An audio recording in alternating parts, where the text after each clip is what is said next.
Hello. Hello. Hi. How you doing? Wow.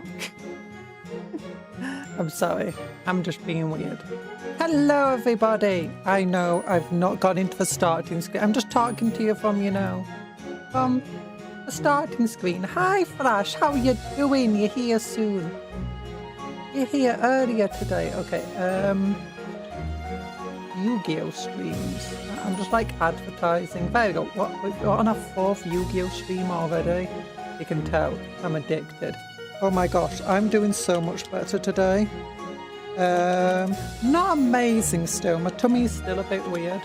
In fact, I might have to run away in the middle of the stream because it's so weird. Oh, you know what time it's for. I go into the stream. Hi, Douglas. How you doing? You made it at the end last time. You did. You did. But I got up at a decent time. I still fell asleep at really late last night, but I got up at a decent time. Well, woke up. Slowly got up. Wasn't feeling great this morning, but once I was sat down at my PC, I was making the new thumbnail and stuff for today. And I was like, you know what? I think maybe I don't need a nap. I don't need to lie down. And then I'm like, you know what? I'm feeling pretty good right now. And my new microphone arms arrived. My air conditioner isn't just telling me constantly it's full. With its water pan. Things are going well. And I've said this. I've just jinxed myself. Oh gosh. Okay. Cards. We got cards. We got cards. And financial instability. We got... Well, we don't have real cards. We have digital cards. We have digital children's... No, let's not put that there. We got digital cards and financial instability. Not digital. We got fake cards. And real financial instability. Yeah, I don't know why. My finances are super weird. It's like, look, I spend like 40 quid a month on groceries. About, 600 on rent. And then 6,000 on Warhammer. And another 2,000-3,000 on Yu-Gi-Oh. I don't know what I need to cut out. Like, if this isn't financially viable, I'm thinking maybe I can just go homeless, so cut out those rent payments. Yeah, but I'll have actual more Yu-Gi-Oh money. Maybe I don't need food. I think I can cut back more on food, Like 40 quid a month. That's a lot on food. It's like, that's like a box of forks. That's like an entire box of forks. Come on. Actually, how much do I spend on food a month? It did go down since I've been getting less takeout-y stuff. It's still probably like 80 quid. Hi, Blue Ghost. I think I go without a few days of food. It's true. It's true. If I just go a month without food, I can get enough gems to buy the new booster box for Yu-Gi-Oh! Or Squad of Orc Boys. Just eat a bowl. No, bowls are expensive. You know what you can do? You can go to a restaurant, fake a business call. When they give you free bread, fake a business call, leave with your bread, and go to a different restaurant, but like a McDonald's thing, and just take all the condiments. And then you got bread, you got condiments. That's all you need. I'm pretty sure tomato ketchup is just full of vitamins. It's got tomatoes in after all. What was the stream link? There we go. Can you tell I've been watching those shorts from the whitest kids you know? There we go. There we go. Yeah. You're so right. It's true. How is Cupcake Turtle doing? Cupcake Turtle's doing well, aren't you, Cuptle? Do you have anything to say that's not about running down old ladies?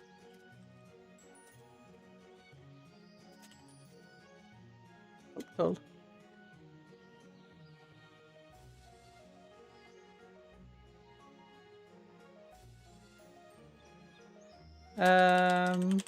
There we go.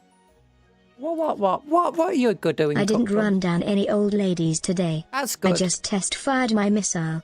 You test-fired your missile? What, Cuptle? Cuptle, you don't... What do you mean you got a missile? You're not meant to have a missile unless it misses, you know. I hope it missed its target, because that's what missiles do for miss.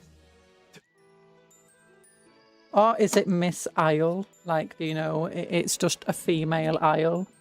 Like for British Isles.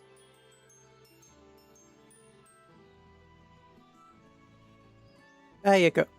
You know, we were so close to, you know, instead of like Miss Britain or whatever, or Miss UK, we could have had Miss Isles. Like for British Isles. Or do you know those pageants, those beauty pageants where you get like crowned, whatever? You know, when you'd have everyone would be entering, everyone would want to be Miss Isles. Oh gosh, I am just, look, I'm feeling a bit hyper today. It's like I'm feeling the best I've felt in a long time. Oh, so tell me if the audio is, oh, my new microphone. That's not what I didn't tell you. My new microphone arm arrived. It did. Microphone arm. So if you don't know, the other day, I was tightening my microphone on because it keeps falling down. So I was tightening it so it didn't fall down, and it exploded. And then after the stream, I gave it to my father, and he snapped it in half by accident, you know, to fix. Yeah, you know, it works. But we're too strong. Hi, a certain mysterious virtuoso. How you doing? And so we ordered a new one on Friday, and it said it wouldn't get here till Monday. So I was like, okay, you're not getting here till Monday. That means I'm gonna have to go for a microphone for 2. That's why we're not doing a hand cam today, because I was like, okay, the only way for me to set up my microphone now is just to rest it on my desk very precariously and balance it on some hairbrushes. Yeah, that wasn't a super good setup. That was right where my hand cams usually are. So I was like, okay, I can't do a hand cam. But then it arrived a day early. But it was like literally an hour before the stream. So by that point, I had already changed what the stream was. So I did find out like this morning it would have probably be arriving today. But I'm like, if I end up like it doesn't fit to whatever and I have to send it back, there's no point. I can't just risk doing a hand cam today. So, you know. And I've had to change where it is. It's not as long as my old one, but it's way better. Although it doesn't work with the stability. So I have like the stabilizing platform on my microphone normally. And it's basically a ring inside another ring, but the central ring is held by a whole load of elastic bands. And it just like stays there. So that means whenever you move a microphone while it's connected to that, it's basically always got some leeway. It doesn't like get jolted. This means that when it's like attached to my boom arm and I move it around, the microphone itself doesn't, you know, make too much noise. And like if my desk gets jostled, it won't make noise. But that isn't compatible with the current stand, at least as far as I can tell. I think there might be a part that I can unscrew, but I don't know how to unscrew it. I'm going to get my father and his pliers to do it. So yeah, if I do move a microphone around, you might hear some doop-doops until I can get either a new stabilized platform or make it fit with this one. So yeah, there we go. But yeah, it's way higher quality of this one. There's nothing to tighten. Like, I can just move it and it just stays exactly where I move it to. It's like, what? So yeah, I was just moving it then, that's why. You might have heard something. Oh, we gotta go into the game today. We gotta go into the game. I hope you're all having a wonderful day. Oh, so did I say hello to you, Blue Ghost? Hello, Blue Ghost, if I didn't. Now, I don't know what this is about. Now, come on. Game. There we go. Let me turn off my background playlist. There we go. And here we are. We're in the Master Duel. By the way, look at this cool stuff. Also, can I move out the way a little bit? Look at that. Have you seen this person down here? No! I accidentally clicked into it. No! There's a person with like a Yu-Gi-Oh card if we're holding it to. Dark Magician Girl. Blue eyes. Got the microphone early and art. And lost the art sad. Yeah. No, there's a new selection pack that's got some new alternate arts in it. It costs 3,000 gems, which is a lot. And I've not bought it because most of the cards in here I don't really care for. Like, it's got the Draco Tails in, which, you know, I am tempted by. I don't really care about for Vanquish. I do have some cool Vanquishing Soul Ultra Rare cards, mind you, so... but yeah, most of what's in here... either I have or I don't really want, you know. So...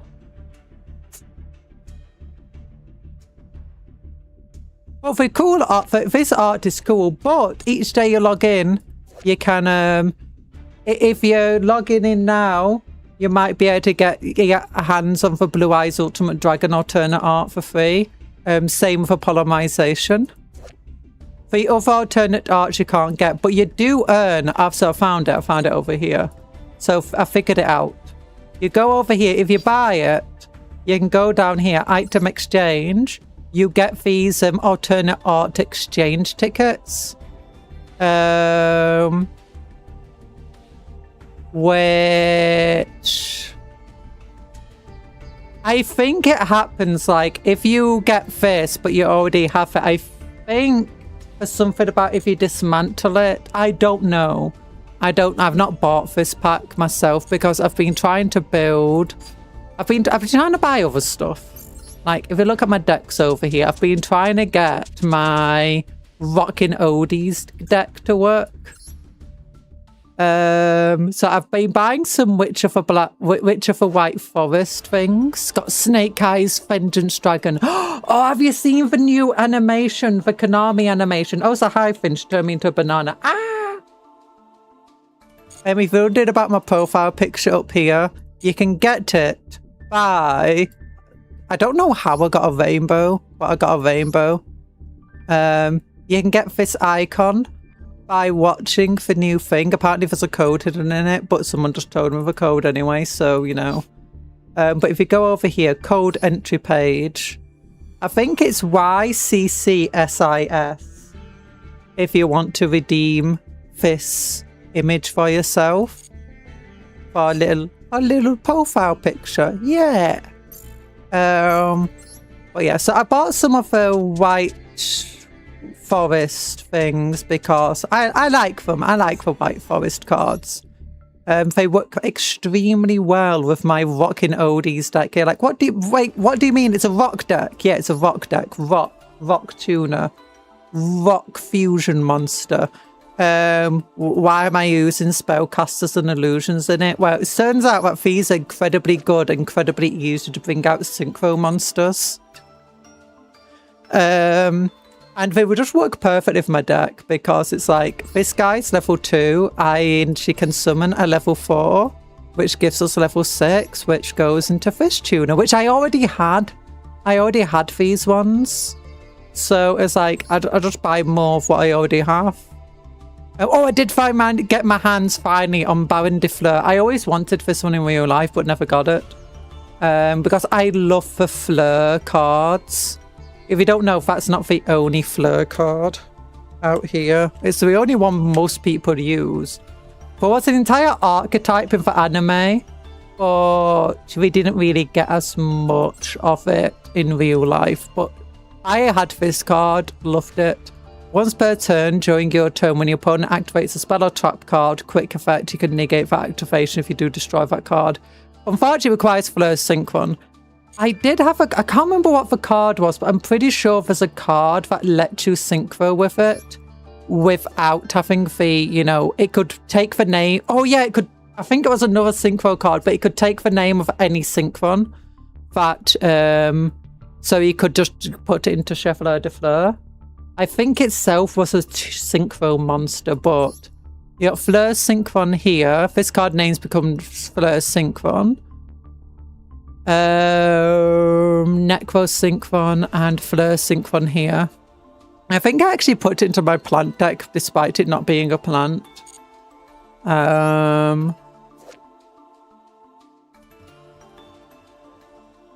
Yeah, because, you know, I like it. I like the roses and stuff. Ooh. Fleur de Lis for Knighted. Dogmatica. Serge de Fleur. Yeah, I had a bunch of these Fleur cards.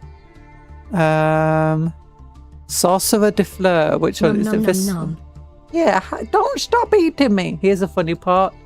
There is an elf lord named Amandel the Just, who's just outside the map all alone. Yeah, he is an ally. I can't remember exactly what he is for. In not World of Warcraft. Why did I add this card to my deck? Oh yeah, I think I added it in just as a screw you to some people. Like, oh my gosh. You know, a bit of extra protection. Or Total War Warhammer 3, yeah, for Elf is, I believe it's the Elven Ally you can get doing one of the missions for the that were added with oh, what's he called? The silly man for the other naval dude. Oh yeah, that's it. If you give your lands to, do you know, for generic navy thing, that's him. That's him. So he just sits outside the map waiting to, you know, be given these lands as part of the story for whatever his name. I forget his name. He's not a very important man. I mean, you turned down my audio, my goodness. But yeah, also, I've been trying to build a Predaplants deck, and you're like, yeah, I know people don't like Predaplants right now, but I love Predaplants. They're like one of my favourite decks. Like, seeing them in the anime, seeing them in real life. I never had this card, though. I had basically every other card here. Can't remember if I had this one or this one. Yeah, I have most of the cards. So I'm close to finishing, but as you can see, there's just like a few cards I need of it all in the same pack. Some of them are just going to be useful, like Super Duper Polymerization.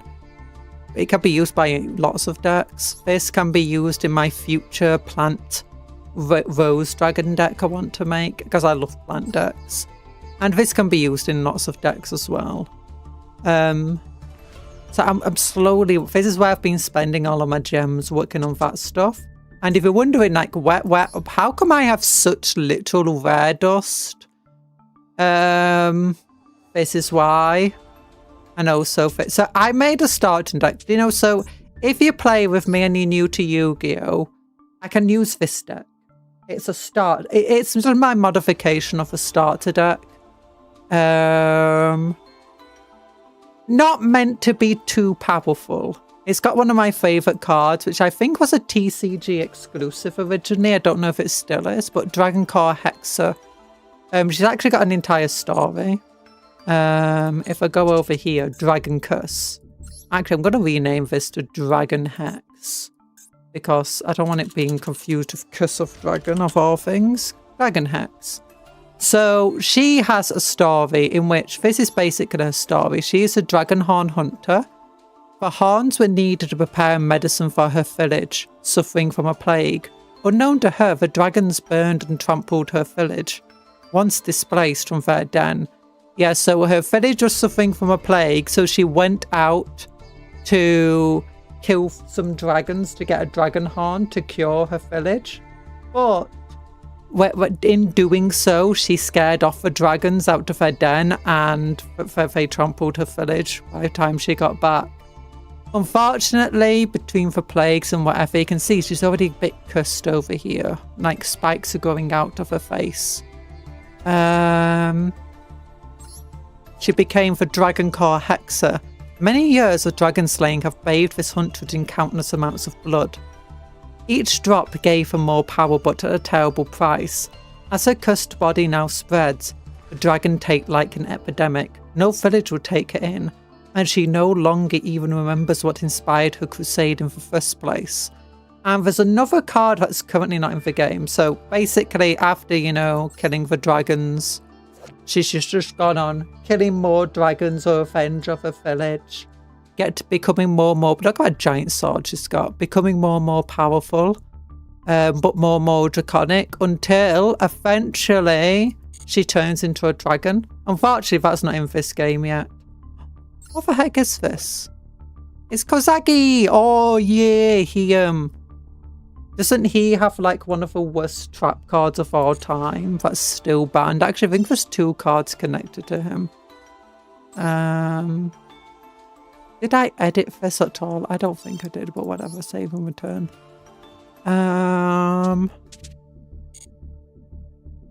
Is it in the ban list? Can I see the ban list? Forbidden Unlimited list.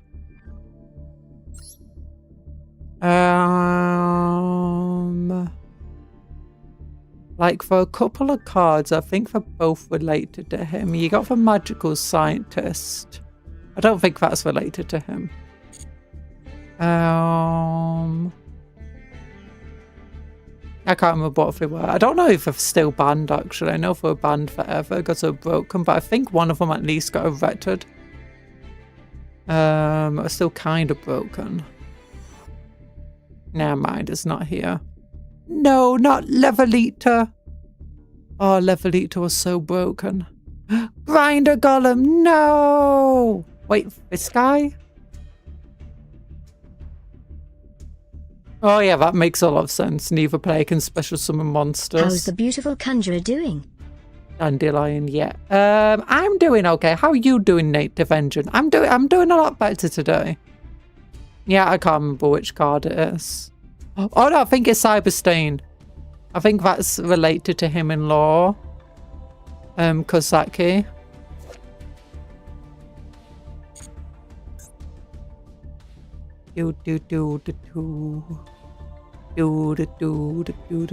Tea elements. Okay, thankfully I just missed the entire tea element domination. Oh, for a while. Semi-limited. So I'm just interested. Necroface! Okay. Well, yeah, so anyway, let's get focused. Let's focus. So I've been making, where did my starter deck go? Here it is, starter deck. So I've been making this deck, right? Like, if you want to play me and you're new to Yu-Gi-Oh! And the entire thing, I can use this deck. It's fun. I tried making it kind of old school, like you can see some just weird cards here. Like Yamato Dragon Skull, Kagan, Dark Blade. Yeah, if you can see, I'm going for a theme: Dark Warriors and Dragons. For the most part, Dark Warrior, Dark Dragon, Dark Warrior, Wind Dragon, because there's no Dark Dragon at level 2. The reason I've got this at level 2 is because she is a tuner. Yes, she is a level 8 tuner. That means she can be used to synchro summon if you don't know what synchro summoning is if you have two monsters on the field and one of them is a tuner, you can tribute both of them to special summon a monster from your extra deck down here. And it's these silver ones. And if we look over here, it says it needs one tuner and one non-tuner, but both of them have to be dragons. And how you do it is he's level 10, so that means you need a tuner and a non-tuner. So just a normal monster, well, any monster that doesn't have tuner in its little type in names, and one that is a tuner. And both of their levels combined have to equal 10. So in her case, she's a tuner who's level 8. And this is a monster that's level 2. So you can combine the two to get a level 10 monster. Yay! And that's why I needed a level 2 dragon, so I could bring this guy out. As you can see, most of the cards here are either structure deck cards or, you know, just normal or rare. Basically, I didn't create any cards to make this. Well, it's a very silly deck. It's a Felgrand deck. Felgrand deck, not Felgrad. Felgrand. Hello, Grim Robin. I'm doing well today. How are you doing? Yeah. Yeah, so it's a very silly deck over here. And the entire point of this deck, basically, is to get the high-level dragons in the deck, including her, into the graveyard, and then special summoning them. This guy especially. So what I do is I can play this guy, special summon. I thought this was a woman. It might be a woman. But special summon Paladin of Felgrand. I've been playing on my phone. And then I can equip from my deck him with a Defined Dragon. Then we just get rid of him. He dies. We use him in a synchro summon. We use him in an XYZ. This guy goes to a graveyard. And then we use one of these many spells to... Oh yeah, this is just ways to get more dragons of the graveyard. To resurrect him where he can get his effect off and start banishing enemies. But it's not just that. This is actually one of the most powerful cards in the deck, and it's such a fun card to use. Tribute one dark monster on the hand or field. So this is why I've got so much dark. Also, it just keeps us on theme. But like these guys being light and him being light means that I need to focus more on the dark side. Embrace the dark side. It brings us power. But yeah, you can special summon him from your hand, which is useful. It's not super powerful. But if he's destroyed by battle, you can just special summon him and send your opponent's monster to a graveyard, non-destruction effect. It is targeting though. So that's pretty fun. And you can get multiple of them out pretty easily. And if he does get stuck in the graveyard, you can use Felgrand to bring him back. Or just one of these spells. These spells also protect your monsters from being destroyed. You can just banish it and you don't destroy my monster. Doing well, just came across your stream. You're going over your decks. Yeah! At the moment, we'll get... I think we'll do the actual stories today. But I just been having such a fun time just building silly, you know, silly decks. That they might not be meta, they might not be super good, but they just, you get to use cards that, you know, you don't use. Like this guy, he's surprisingly good. He's level 5, so usually you would require a tribute to summon him. But if you got no monsters, you can summon him without tributing. And when you do summon him, you can banish an opponent's card that's got a higher attack than him. And then you can discard a card, which since we want cards in the graveyard, we don't really care about that too much. To just add a level 7 Dark Dragon. Now this is actually a Joey Wheeler card. It's based on the Fusion card. Which might bring some of you some nostalgia. Wait, did I spell that wrong? Yeah, this guy. I actually have this card. It's inspired by this guy. But that's why he's got such a weird effect. Like, he can bring back a dark machine, a water warrior, or a dark dragon of these specific levels. Why? That's Red Eyes. This one is Jinzo.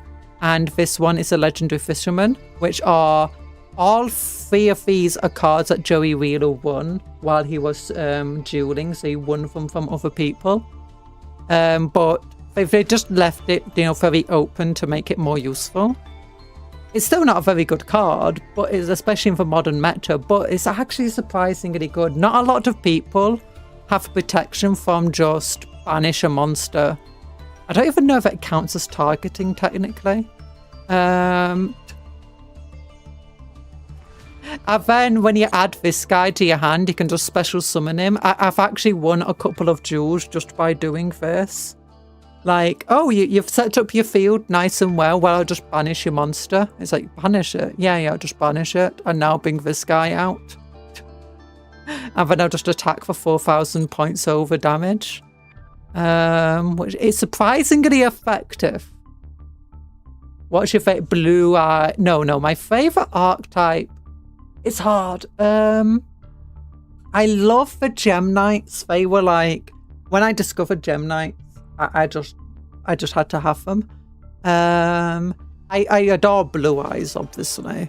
My first deck I made when I got back into the game was this Blue Eyes deck over here.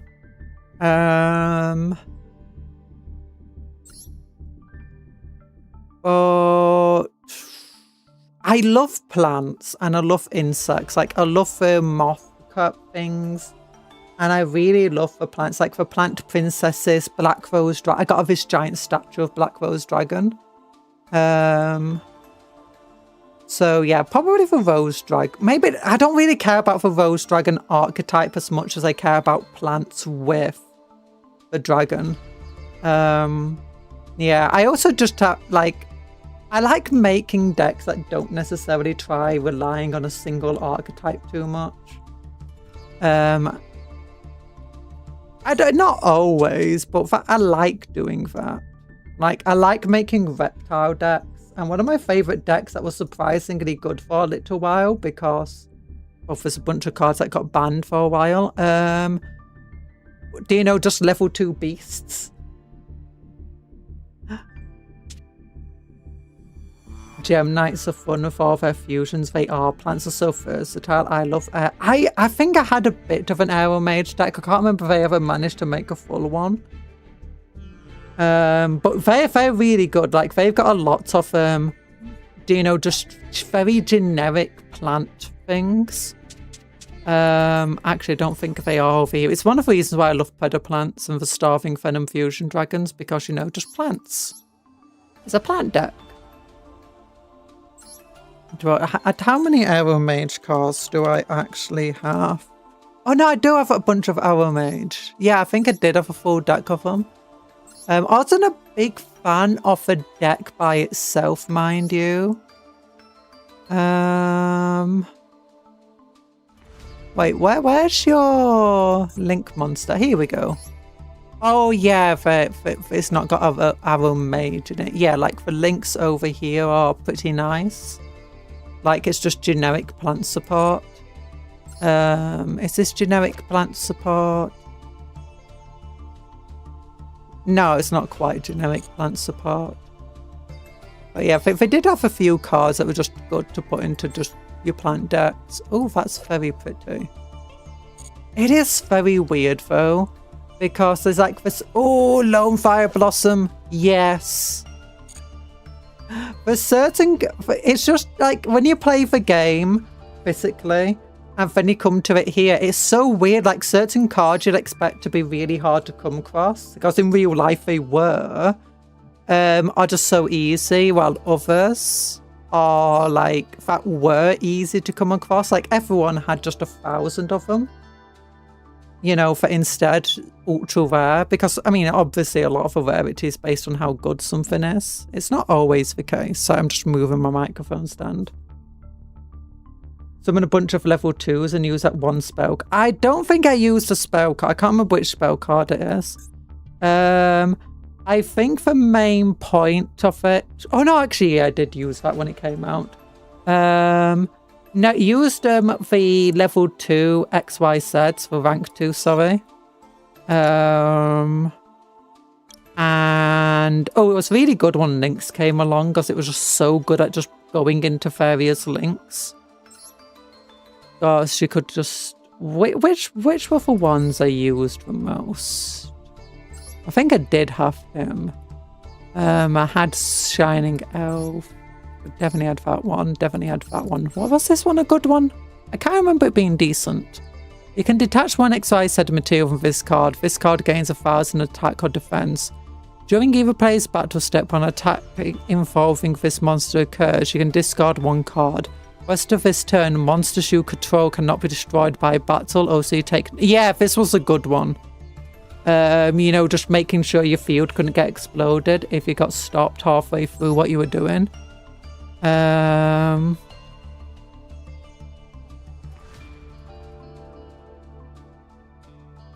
You can detach one material from this card, then target one rank 4 or lower XYZ monster you control. Its attack and defense become double. That was okay. Yeah, just a lot of weird stuff. Oh, Phantom Knight stuff was fun.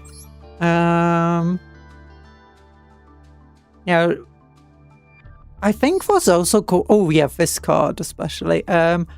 I think for a lot of it just came to just massively boosting your own life points and burning your opponent's life points, because there's just lots of weird effects for level 2 monsters, and also like being able to attack directly with a lot of them too.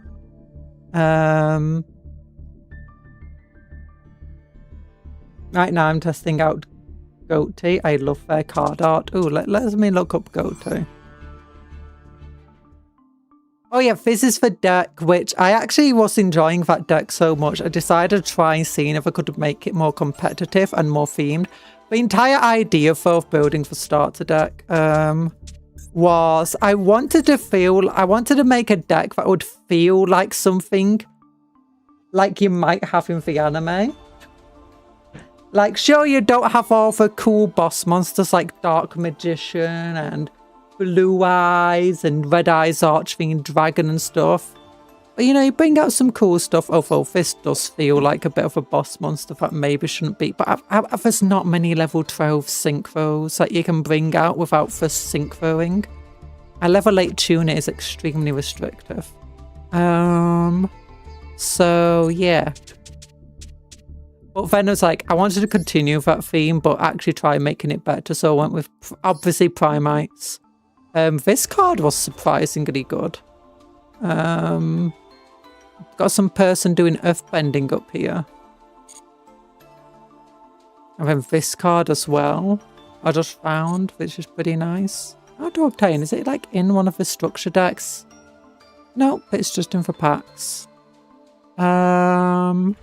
So yeah, I just went in all in on the normals. I still got these cards in, but I feel like at this point, maybe I should remove them. It's just slowing the deck down. But it will feel weird too, because, you know, they're such a big part of the journey. Like Joey Wheeler not wanting to give up his baby dragon. Cupcake Steel. Hi, Punish Scarab. 44 card, Blue Eyes, my consistency.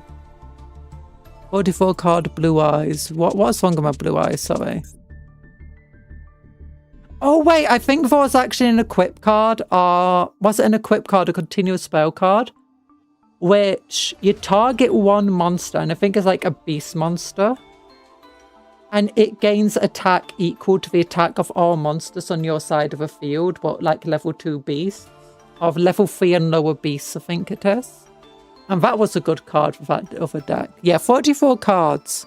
What do you mean consistency? This is a pretty consistent deck. I don't have 3 of them lot. I need to like spend some ultra rares, but I've been trying to spend on more generic things like Baron de Fleur over here. Or do you know, things that just aren't in the other pack? It's also super polymerization. Don't know how to spend my secret. Oh no, super rare for dust on. Let me get a screenshot of my normal pen deck. Cupcake Steel, my normal pen deck. Actually, I had the normal pendulum deck in real life as well. I had all of these cards. I don't have a primates in it because primates came after I stopped playing Yu-Gi-Oh! And collecting it as much. But yeah, I had all of these cards. And all of them were in my normal deck. I swear there were more cards as well. And there was a bunch of pendulum support that worked well. But I can't remember what cards they were. I can't be bothered finding the deck. Now,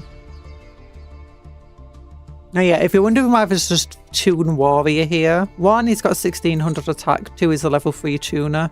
So I can bring him out, go into Primite Dragon, bring out this guy who...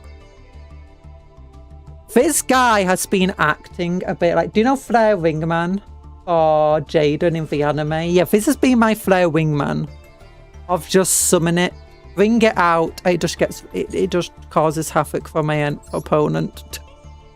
I keep calling it enemies.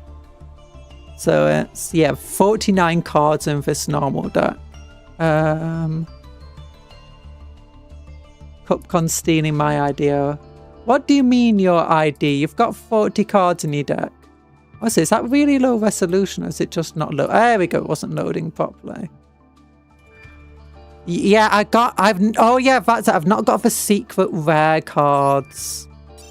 Not secret, super rare cards. Pendulum. These things. Yeah. I had them in real life because they were not rare. This guy was rare. This guy wasn't rare at all. I had loads of him. I might have been a little rare, but it wasn't too rare. This guy was hard to get though. The other cards that were good in it, I believe, they were the Draco Rulers. Or Draco, no, yeah, it was the Draco Slayers. Never mind. Yeah, we got from here, Draco Slayers. Yeah, I'd fit this guy. Pendulum Moon. Yeah, this guy. Loved him. Oh, and more factor. Didn't really care about this thing though. He was a pretty cool card. He wasn't rare, my goodness. Yeah, and then you had like others. I had one pendulum monster. No, wait, does that work? Oh yeah, yes, Master Pendulum. Yes, it does work with them. Yeah, unfortunately, I don't have the secret. I'm like, I don't want to spend my my super rares on them. Hot Piece Feather Duster. Oh, you got the Underdog card for it? I decided not to get the Underdog card because I thought it would, it was too slow. You know, being in your draw. And I very rarely have games that go past 2 or 3 turns. So getting that extra draw seems kind of pointless. So yeah, Ace. Kind of. Like Flare Ringman wasn't really Jaden's Ace. I mean, at the very start it was. It was just his favourite card. I had one that was very easy to bring out, but could finish a game. He did have more powerful cards. Pretty quickly, like, you know, Thunder Giant, sorry. So that's where, you know, these other cards come into play, like Snake Eyes. For whatever moment, he's actually harder to bring out from Blooming Snake Eyes and Transcendosaurus. Transcendosaurus is such a good card, my goodness. Especially in this deck. Do you have Transcendosaurus in your deck? Because he's so good. He can't be destroyed by battle, and he can special summon himself, and at that point he can't be destroyed by he can't be destroyed by card effects, and he's a 3600 beat stick. And because obviously I've got a level 8 tuner here, it's really easy to bring him out. It's like, okay, yeah, just let me bring out my level 8 tuner with my level 4 monster. Yeah, okay, we got him. Also, Snake Eyes is good. I also found this because this deck has Laborite Dragon in it, for another level 6 tuner. And it also has Dragonhorn Hunt, who's level 6.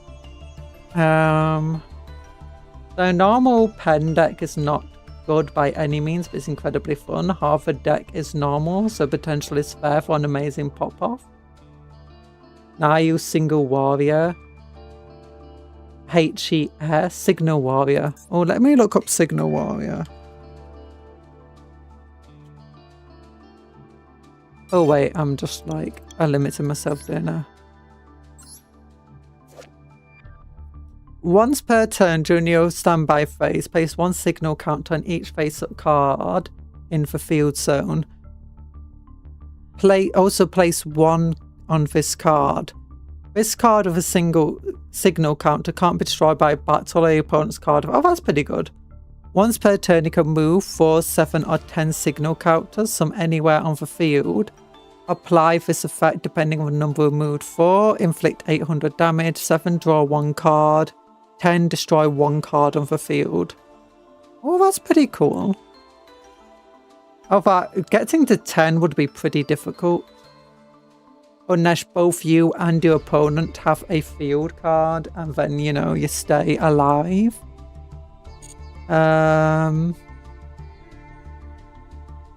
Junk signal.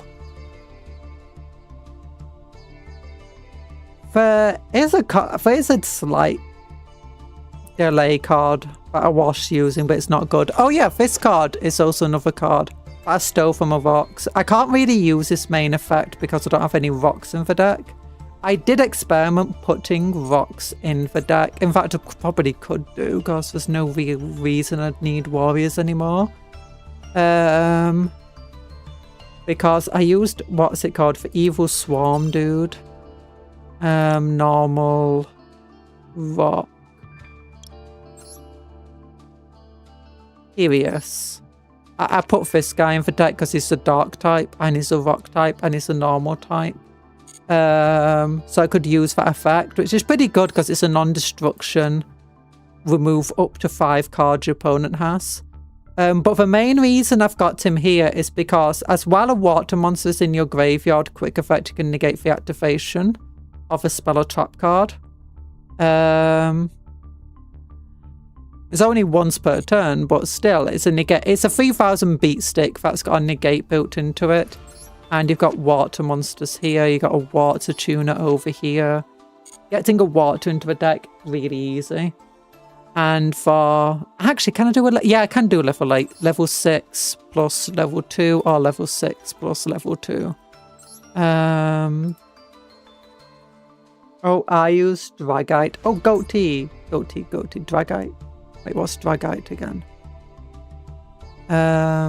Oh, him. Yeah. He's pretty good. I forgot to look up Goatee, didn't I? So I get distracted. Once again, let's go.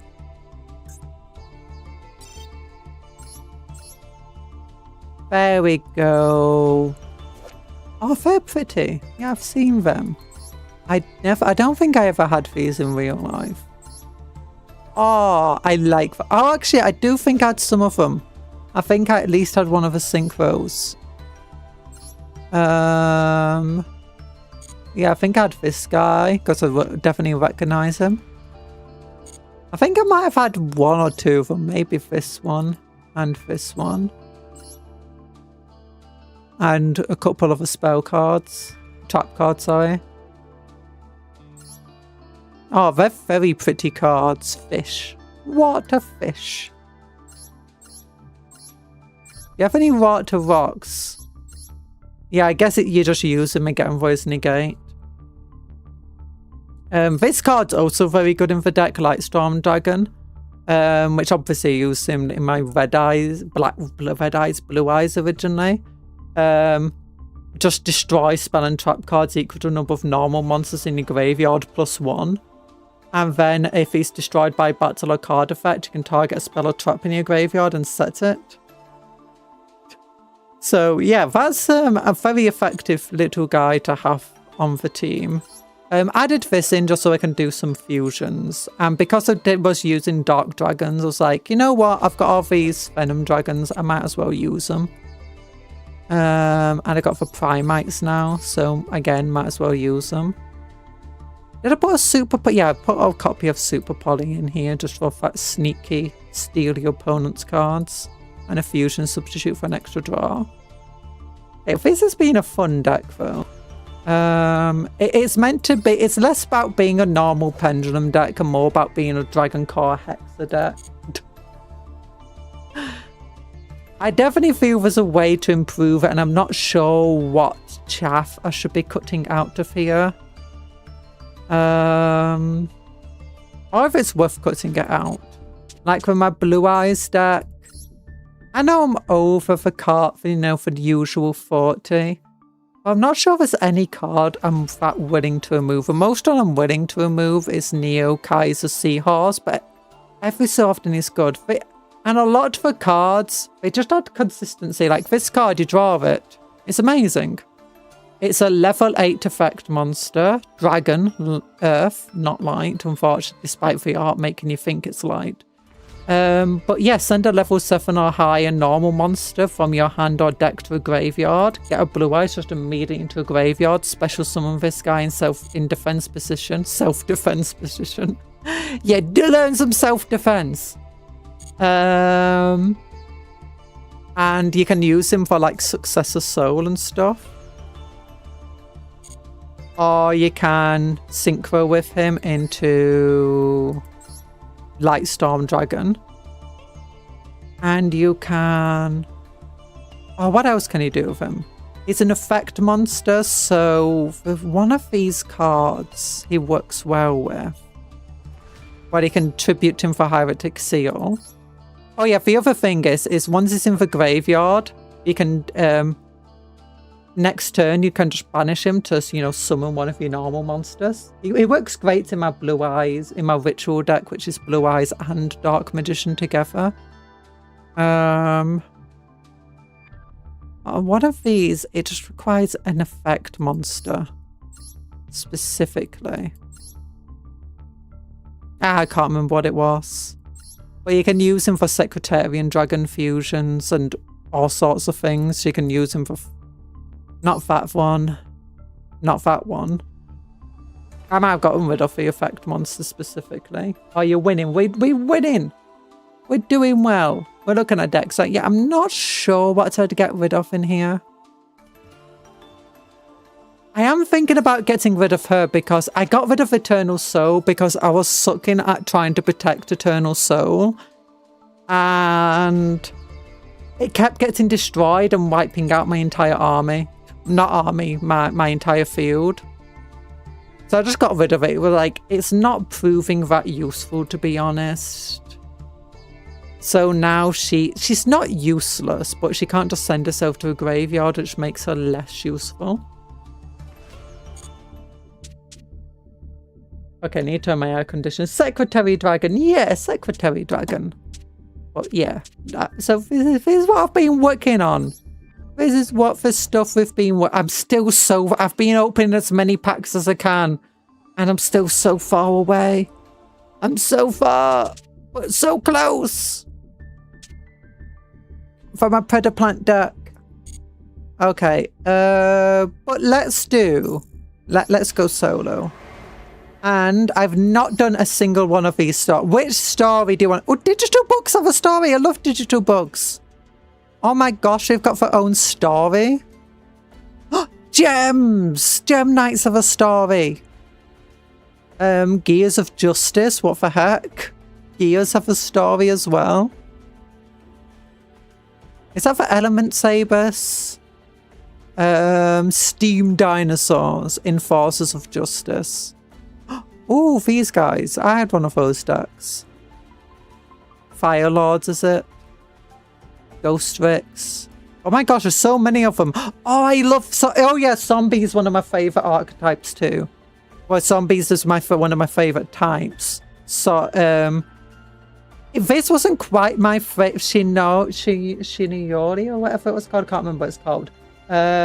It wasn't my favourite archetype, but, it was just... like, Fem and Fendreds just brought such support to zombies. It was unbelievable. I loved them. School Servant, my beloved. Do you want to do School Servant? Oh, Ally of Justice. So are these the same stories that were in the arcade games? You have to start with the turbulent life of Greed Goblin. You have to start with a turbulent life of Greed Goblin. Sorry, just let me... my microphone might be making more noises because my stabilizer is a bit... Oh, so I'm still getting used to how it's set up. But I guess... Okay. Wait, how come that's gold here? Like, does that mean we watch it? Why does no one else have the gold there? Audio?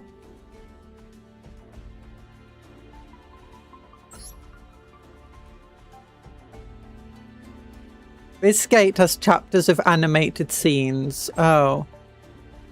I don't know what this goes. I'm guessing it means audio as well.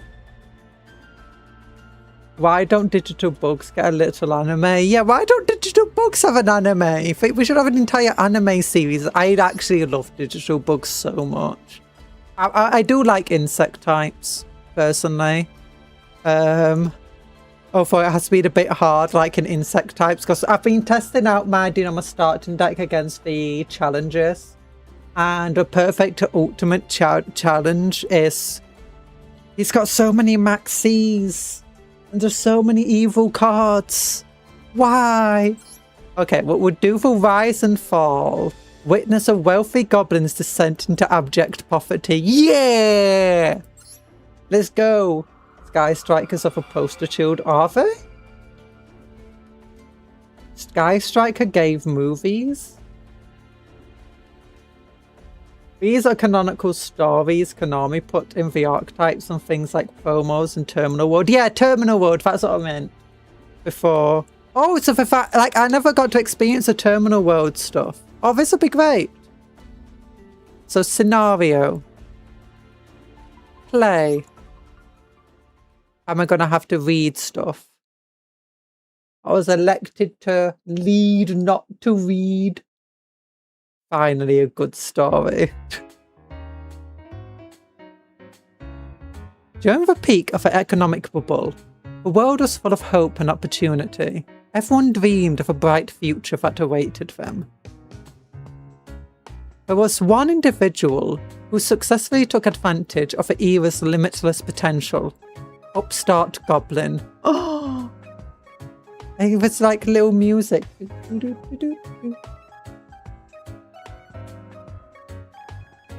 He made it big from stocks and real estate. Oh, he's evil! And spent his fortune on various forms of nightlife. Truly evil.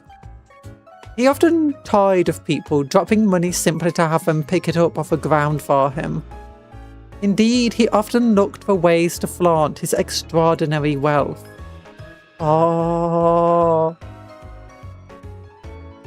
See how rich and generous I am.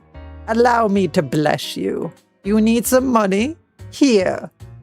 Thank you so much. Okay, at least it's better than Dino for billionaires of today. He's rich, of course, he's evil. Yeah, it's not that. I mean, he's actually, you know... Help. Wait, is he just Mr. Beast? The seemingly never-ending bubble eventually burst. The sudden collapse plunged the world into darkness. Oh, darn AI bubble. Even the Goblin's company was forced to declare bankruptcy. My company! How could this happen to me? I need to pop up a proper Goblin voice. Wah! Gobbles! My company! How could this happen to me? No! The only thing that remained was a mountain of debt. Yeah! Mr. Pot of Beast. I can't wait for the real AI bubble to burst. Same. There are hints like cracking, but despite this, the Goblin was determined to start again. He feverishly looked for ways to get back on his feet. Oh, look, he's all patched up. He's got tears in his hat. He's all chuppy. I'll use his money to purchase items in bulk, and I can trade this for cash. Then if I do this, like so, I should be able to make ends meet. However, the Goblin found his efforts were in vain. Furthermore, stock prices plummeted even further. By the next morning, the Goblin had nothing. Ah! This all has to be a bad dream. No! Evil pen. He's got an evil pen. Oh, he has a school servant pen. He did. Oh my goodness. Oh, it's that guy. He's in other cards. A goblin. A goblin no longer had money to make ends meet. He was forced to abandon what little pride he had left and turn to begging from foes of wealth and power. You help me. I mean, it's still very chubby. But very like similar to the art before. That's cool. Please help me. No. The goblin was now begging for the very same scraps he had tossed to foes in his situation before. Wait, it would be fun if that was the exact same person, you know, he gave money to earlier. Still, there was nothing he could do about it. The goblin knew from first-hand experience just how valuable money can be. Oh, completed. Yeah. And I got a legacy pack. Oh, wait, we didn't do our legacy pack opening. I got like 35 of them. Or is it 25? 26 now. Oh, he's fit. He's a thieving thief. You're stealing the pot of greed. Just like that, the upstart goblin found himself without a coin to his name, having squandered the charity he'd received and his bills coming due. The goblin was out of options. Stop opening those. Why should I stop opening legacy packs?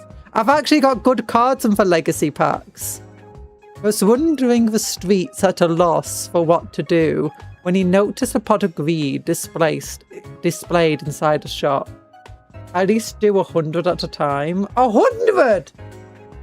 I'd take forever to collect. Do you get anything special if you do 100? Like, increased chance... If you do them in bulk, do you get increased chance of getting rares? What does that do? I don't know. No one's ever known what Pot of Greed does. That reminds me. My house was broken into previously. I at least deserve to get back part of what I lost. Oh, that's a gang that was in Yu-Gi-Oh! GX. Yeah, and he was dressed up as Sherlock Holmes. It's kind of sad for them. Like, that started as such a silly thing, and the ending is kind of sad for them. I had them. They're terrible. They sucked. Actually, no, for a couple of times they became a little bit broken. Not quite broken. But for some combos you could do with a couple of them. The goblin found himself desperate, so he decided to turn to a life of crime in order to reverse his fortune. He waited for his chance to enter the shop and then reached for the pot. I am the lucky owner of this shop. I am lucky the owner of this shop is such a moron. He clutched the pot tightly as he quickly ran outside. Following the success of his burglary attempt, oh my gosh, it's like his tongue. He found that he was unable to stop. As such, he proceeded to steal item after item. Look at Pot of Greed, so happy. Look at how happy the little pots are. He gave the stolen pots to a rich and influential individual that he owed money to. I wanted you to have this valuable pot. Consider it a token of my appreciation. Pot of Greed doesn't seem very happy right now. I mean, it didn't, but now it does. Look how big old smile. This Pot of Greed. This is a Pot of Greed. Let me see here. However, the pot handle suddenly broke off. Enraged, the magnate demanded a refund. Oh my gosh, look, he's even happier now. He's like, wait, a refund? You got it given to free. Here I was thinking you were offering me a pot of value. It's broken. I have no need for such worthless junk. Focus on paying off your debt. The goblin was chased away. To make matters worse, he was caught by the owner of a shop he robbed. Oh no! But it's another broken piece. Oh yeah, it broke off this thing as well. And it's missing a tooth, and that's missing a tooth too! We broke the pot of greed, we'll never find out what it does now. And no!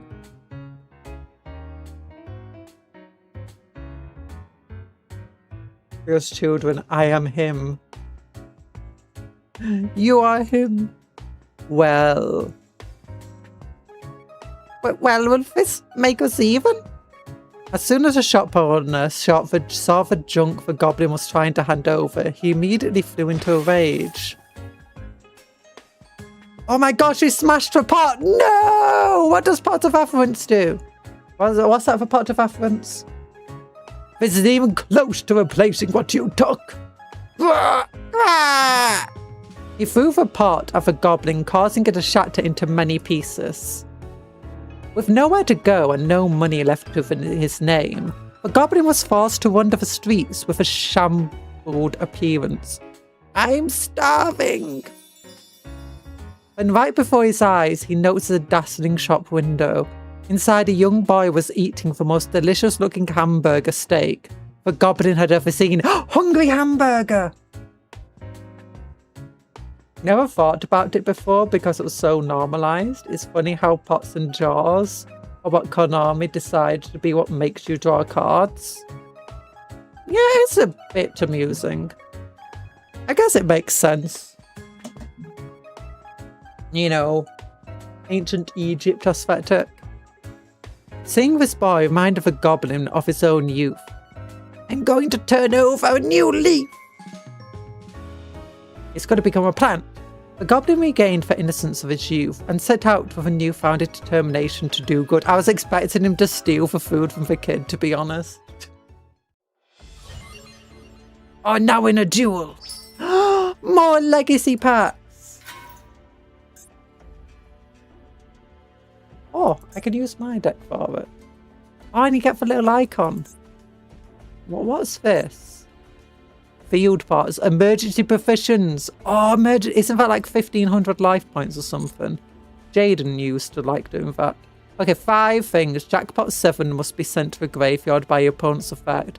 So make sure that it is not sent. What do they have? They got Exodia! At least they're not spamming out the fusion version. Chicken game. Goblin of Greed. They got Goblin of Greed. Wait, are we fighting for Goblin? Fortune Fairy Chi.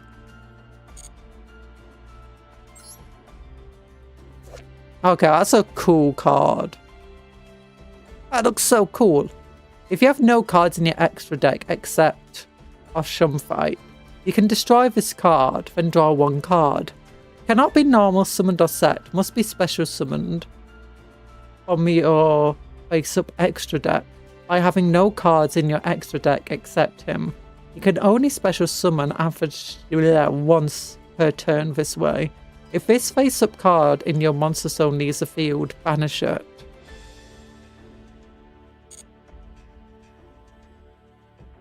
Emergency provisions. Oh no, it's 1000 points. Send any number of other spell and trap cards you control to the graveyard, getting 1000 points for each card sent to the graveyard this way. That's pretty cool. You gotta use it. We will use a loner deck. We will. Don't worry. What's our deck though? We've got the Upstart Goblin. We've got Creature Swap. I don't think Creature Swap is going to be super useful. Pot of Benevolence. Jackpot. Jar of Avarice. Mimi Ghoul Maker. What the heck's that? Oh, Hippo Carnival. Mimi Ghoul Dragon. Oh, we got Constella Ptolemy. Lucky Straight 7. Number 77. Can we even bring them out? What? Oh, I got the Dark Scorpion Burglars as a single card. I never had this one, I think. Or did I?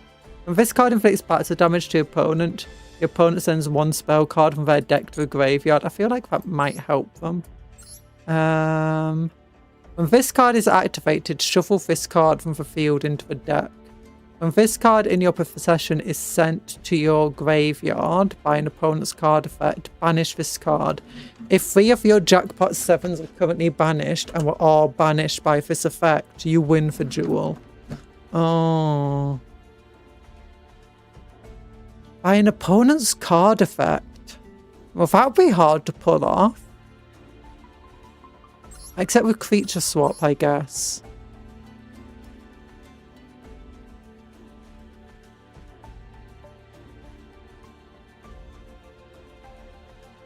Wait, how are we going to force them to banish cards?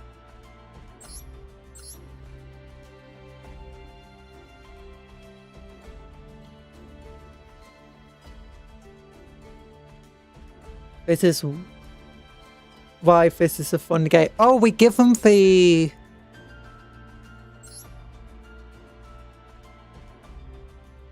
Oh, so we definitely want to give them Dark Scorpion Burglars. So that they'll attack us with it. Okay, that makes sense. And then we can send Jackpot 7 to the graveyard.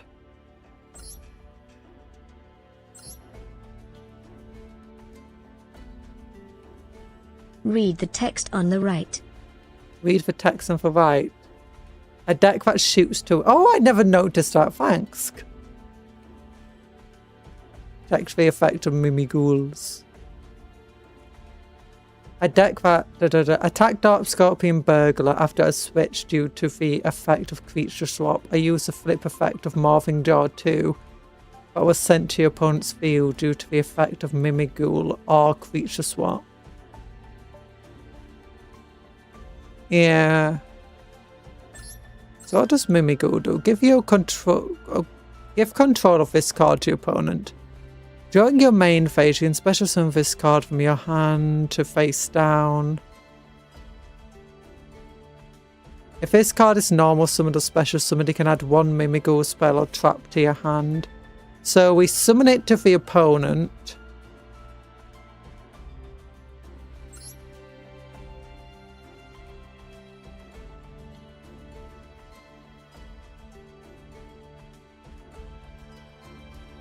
I want to give that to them. Okay. Okay, we got a very weird deck. I don't think this is you want some Gregs. I always want some Greg. Although Greg's is expensive. Oh my gosh, we got cool little card protectors. Ah, this card was banned, the Grassy Screener. I love my sausage and bean melts. Oh gosh, we summoned him. Creature swap. So, draw 1 card, your opponent gains 1,000 life points. Mimighoul Maker. Reveal 2 flip monsters with different names from your deck. Your opponent randomly picks one for you to special summon to their field in face down defense position. And you add the other to your hand. Then you can special summon 1 Mimighoul monster from your hand. Your opponent special summons a monster. You can banish this card from your graveyard and target 1 face down monster your opponent controls. Change it to face up, attack, or defense position. Okay. Mimighoul monsters you control that were not normal summoned or special summoned this turn gain attack equal to original defense. Any player who controls a face-down monster cannot normal summon monsters nor declare an attack with monsters that were special summoned this turn. During your main phase, you can add 1 Mimighoul monster from your deck or graveyard to your hand. Okay. Can't have a steak bake. Steak bakes are fine, I guess. My favourite sausage and bean melt. Sausage, bean and cheese melt. Amazing. Okay, so I can activate this, draw 1 card, I can pay 1,000 life points to draw a card. I guess that's something we should do. Let's do Upstart Goblin. We got a creature swap. And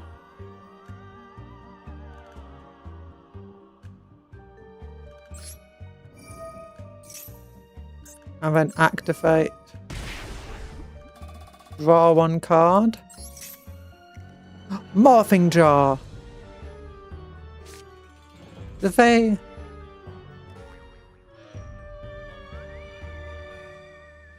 So we want to give them morphing. Yeah, we definitely want to give them Morphing Jar. So I guess we should set this one. Hi, Sparky. I'm not a worm. Why are you turning me into a wormy, snaky thing? Okay, then I don't think we need Chicken Game anymore. Let's go with this one. Get rid of Chicken Game. Put this up. Then what do? During your mate, you can special summon this.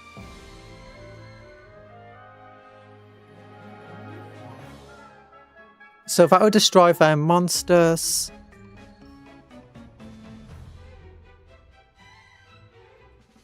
If this card is normal or special summoned, you can add one Mimighoul spell or trap card from your deck to your hand. Or we could activate its effect. But if we do that, it will destroy Morphing Jar. So we need them to flip Morphing Jar first.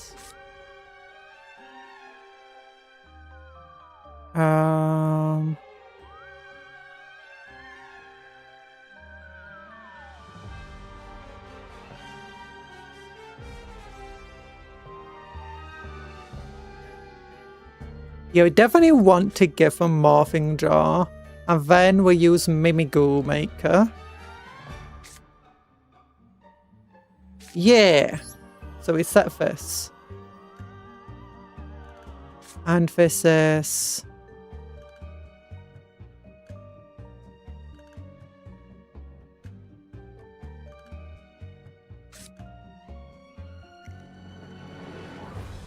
Oh, destroy all face-up monsters. Okay, so it doesn't matter if it says face-up, so it doesn't matter.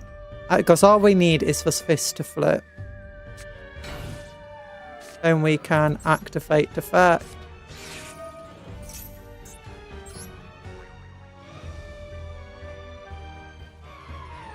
You know, I'll put it here.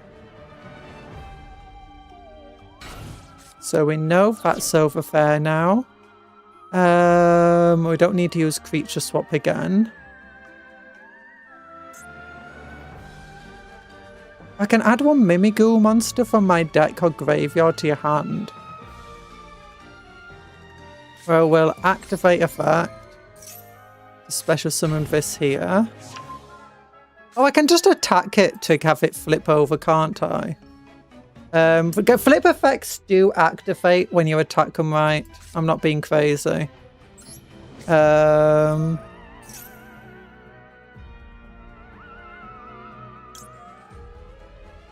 Yeah, we'll select one card. We'll select a second card. A Morphing Jar 2. Oh yeah, 2 Morphing Jars.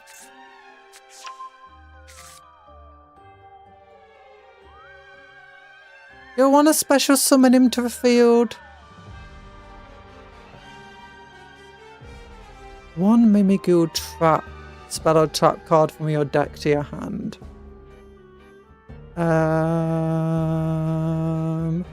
I guess I can special summon him and then I can get the spell or trap card.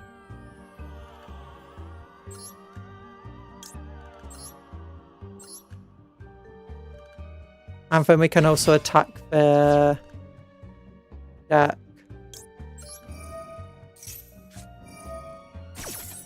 What are you doing?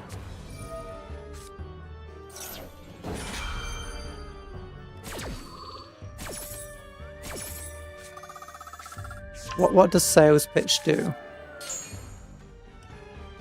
Except that if your opponent adds a card,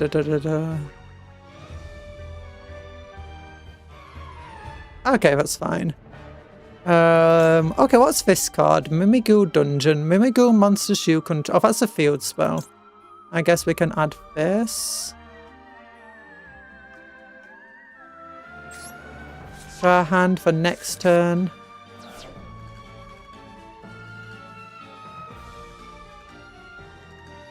And then I guess we can just attack our own morphing jaws.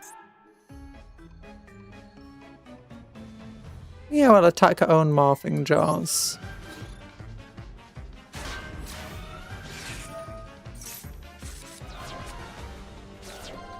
Oh gosh, this is slow. I thought it would like just send all 10 of them really quickly.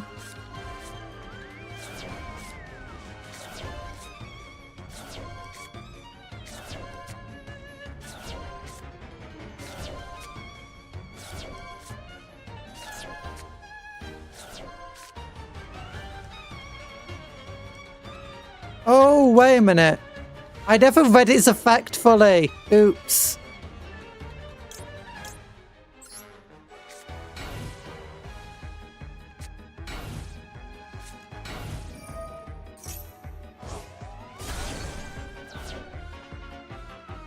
Oh, I should have read its effect properly. Ah, I didn't realise it shuffled all of them back onto the field. But okay, we got one morphing jaw, which we can give to our opponent. Actually, wait a minute. Oh, I only have one of them, don't I? I've already special summoned him. Ah. Yeah, this is me. I just skim read things. I don't pay attention. No, not the Marvin Jaw!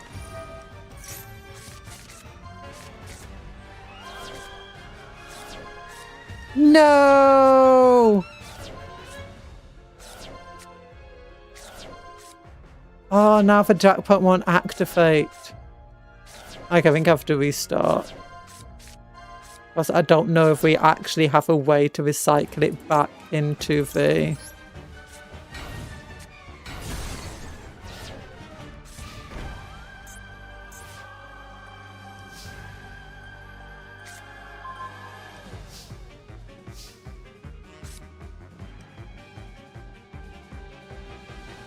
Yeah, I don't think we actually have a way to recycle it. Okay, we'll restart. I know what I'm doing now. You know, retry. I figured out what I'm doing.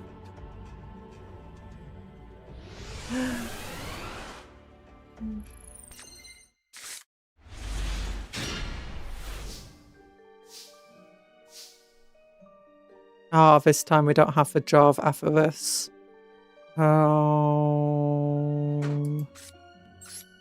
Activate effect. Draw one card.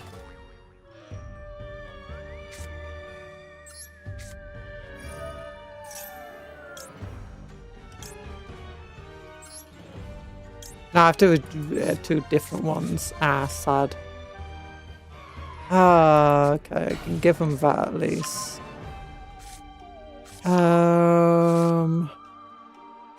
Special summon it. Oh, does it special summon it face down?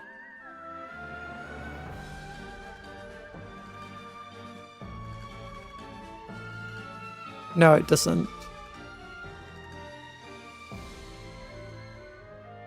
So no. I can't give them control of any cards at the moment.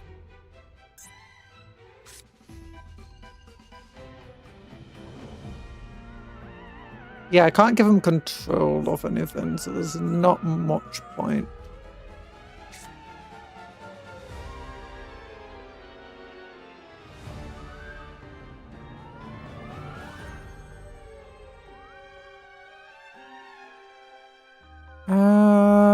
A bit pointless at the moment.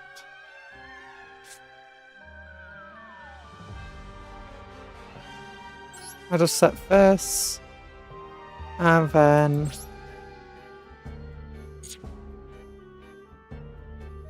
Yeah, we'll end our turn.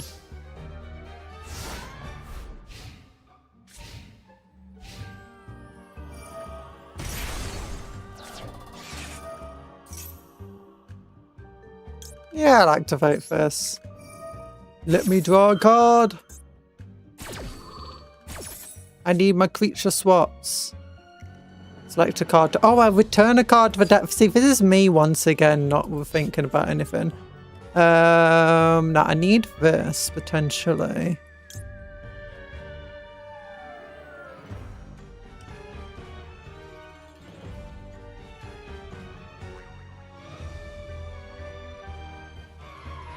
I don't really care for that, I guess.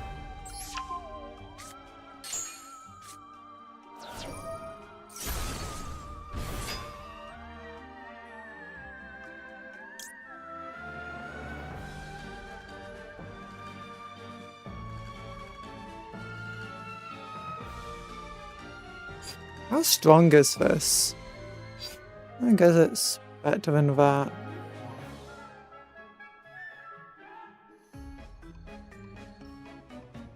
Yeah, I'll do this.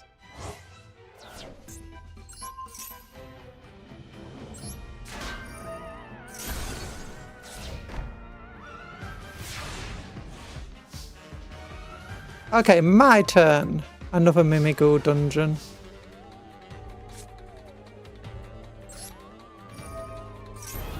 Oh gosh, 2,500 attack. You know, I think I could just win.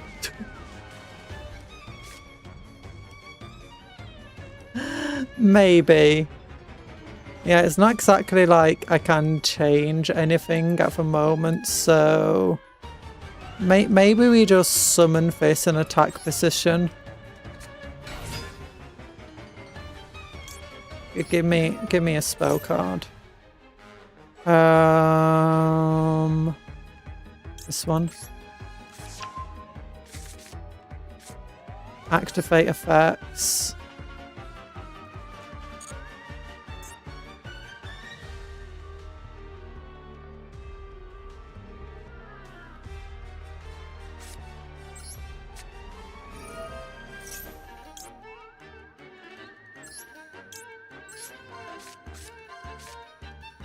Morphing Jaw 2, yay!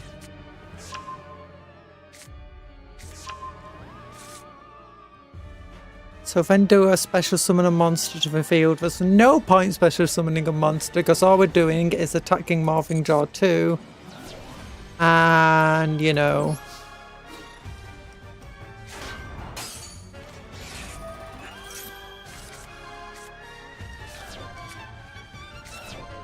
There we go. Nice. Come on, jackpots. How many cards do we have in this deck? Why is there not a single jackpot revealed so far? There's one. Finally.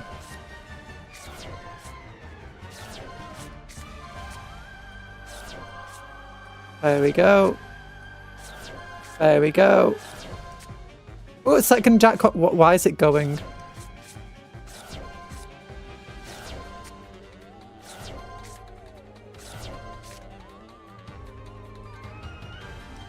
When each player exit cards at the top of their deck until they execute the same number of monsters they shuffled into their main deck.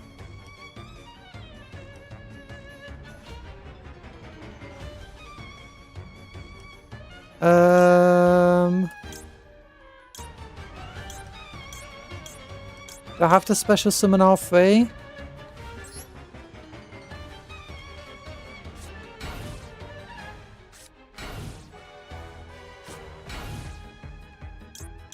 Oh, we got all of them! Nice!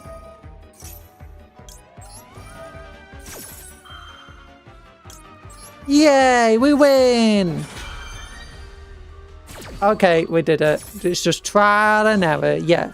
This is just me using... I have seen Morphing Jaw 2 before, and Dorp Scorpion Burglars. Well, that's about it. And I mean, obviously I never really used Morphing Jaw 2 because it seemed like such a weird card. Oh, we beat the Greedy Goblin. Nice.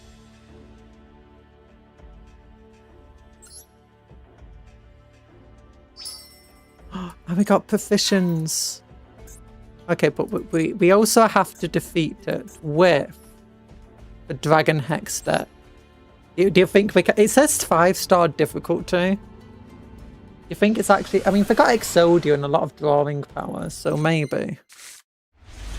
And I got the best hand ever.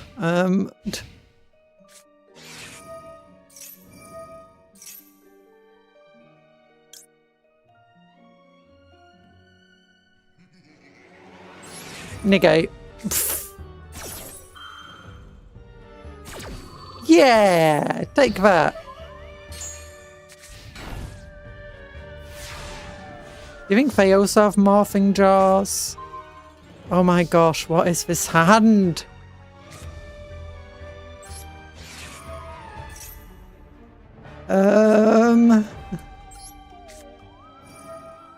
What would I want to add to my hand here? I guess we'll go with Primite Dragon. And then he's drawing a card and he's revealing Exodia again. Do you just top deck Exodia, my man? Is that what you're doing to me? Top decking Exodia of all things. What do I want? I'll get this card out. You know, with a drill beam. Then we could bring out our level 8. And then we could Primite Fusion.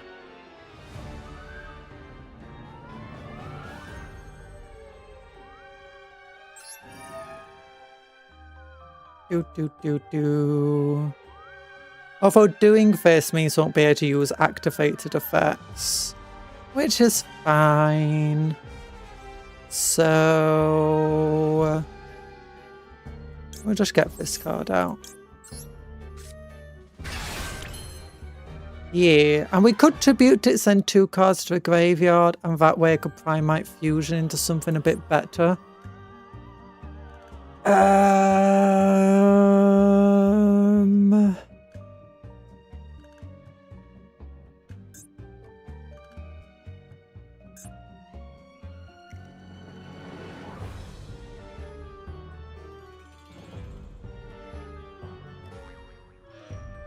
Okay, that's fine.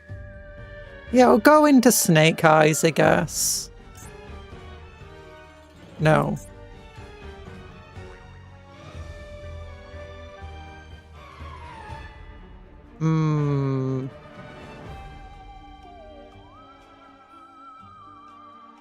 Yeah, we'll go into Snake Eyes. Special summon. Special summon. And then I think we're probably best waiting to fusion something. Although the way they go, they'll draw out Exodia almost instantly. But having him here would be very useful. No, we'll keep him. We'll keep him. We'll wait with our Primite Fusion.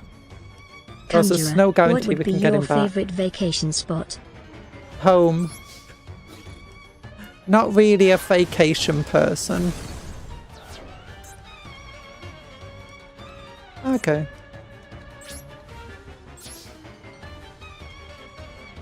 There you go. And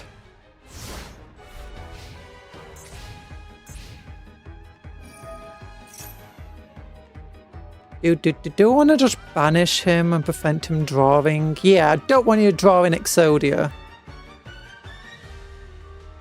Yeah.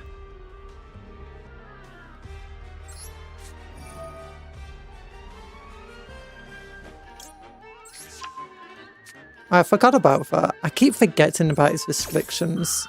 Actually, if he's special summoned, I could have done my draw too. Thanks to this. No, I don't want to activate its effect and put itself into the zone. Oh, I got Guard Dragon Justica.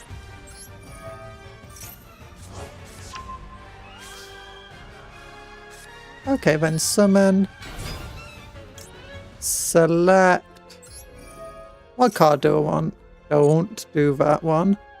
You know, just in case. Just in case. We'll have more negates going. And then we can activate this effect to reset it.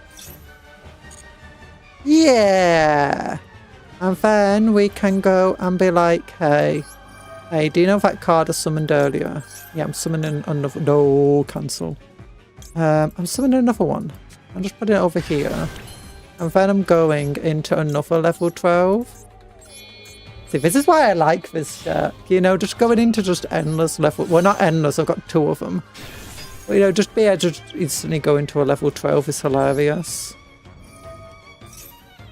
And then I won't be able to activate any effects or anything. Yeah, I'll just go with him.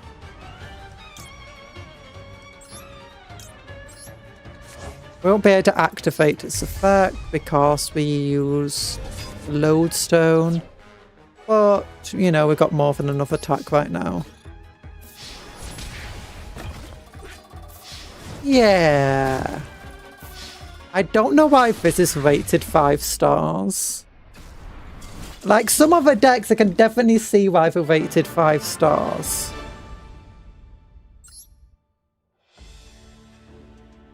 Yeah, ultimately, that just shows how powerful the Primate engine is. It's ridiculous. You just need 2 cards. What's he doing? What's he doing? Oh, he's fixing it up. He's trying to fix the Jar of Avarice. Oh, that is what.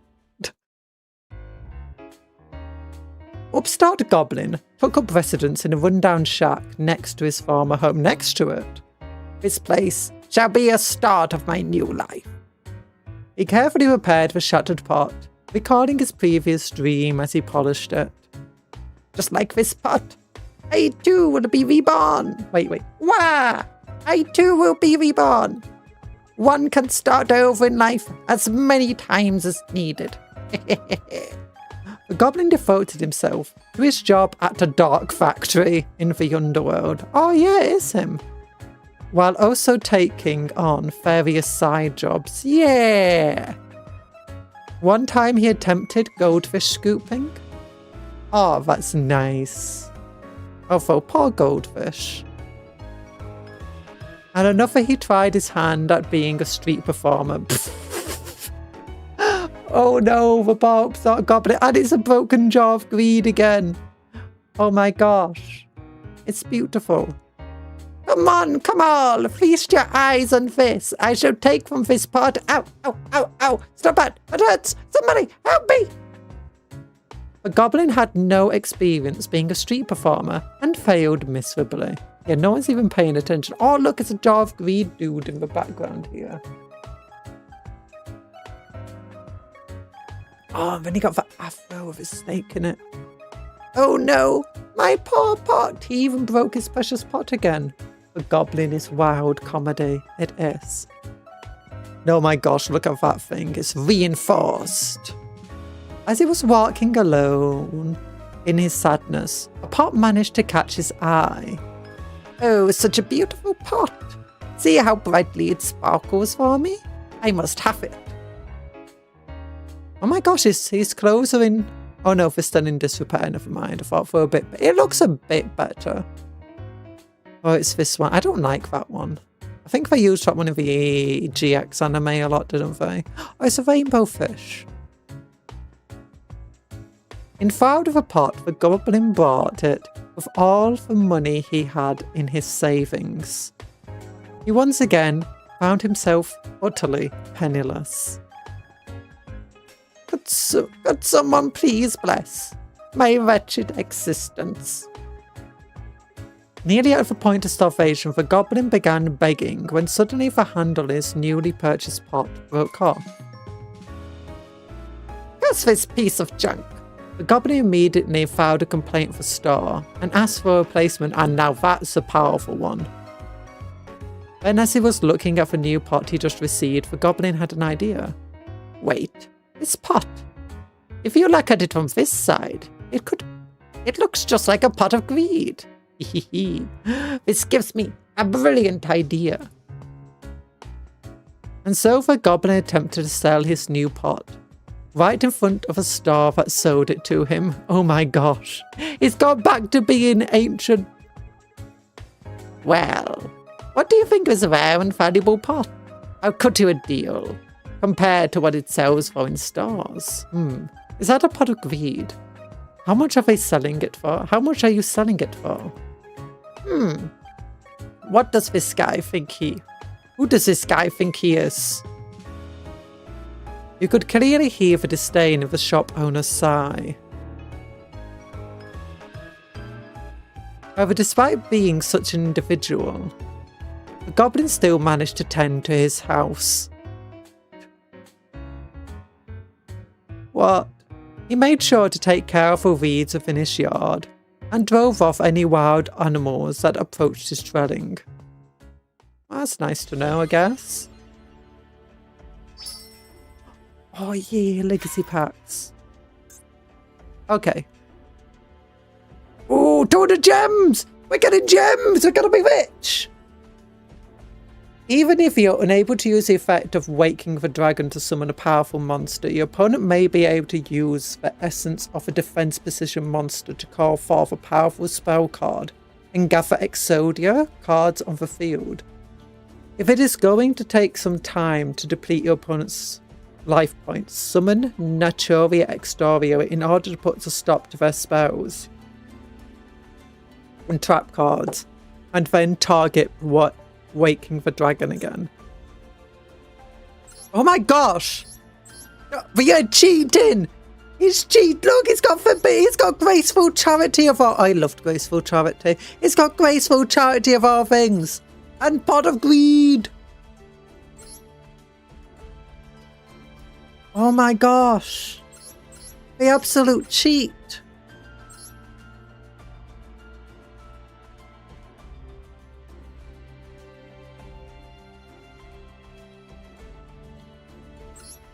And it's basically a very similar deck. What's our loner deck though? We're not cheating. Why do we have so many red eyes, Dark Dragoon? Can you lend me a couple? A Last Warrior from Another Planet? What the heck is that card? Okay. Set 2 spell and trap cards of the field, destroy those targets. Waking the Dragon. If this set card... Oh look, there's a goblin. In its owner's control, left the field because of an opponent's effect, and is now in the graveyard or banished, you can special summon one monster from your deck or extra deck. Okay. So that's how we summon it. Because of an opponent's effect.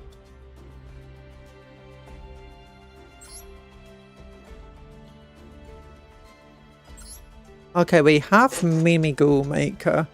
So I guess Mimighoul Maker, we give them this. Target 2 set spell trap cards on the field, destroy those targets. So we need to use Waking the Dragon with green Kappa. Or destroy all set spell and trap cards on the field, then each player draws 1 card. Oh, that could destroy us if they draw Exodia with that. What did I just witness? Minighoul jackpot? Yeah, it's a... Yeah, we got them. We had a Minighoul one in our loan deck before, and it was working well. Field 2 flip, so we can use that here, I guess. I think we don't really want to summon anything. We got Magical Mallet, which makes us go -1. Or we can give them the card with creature swap again. Upstart Goblin, draw 1 card. Jar of Avarice. Raid Raptor Rising Rebellion Falcon.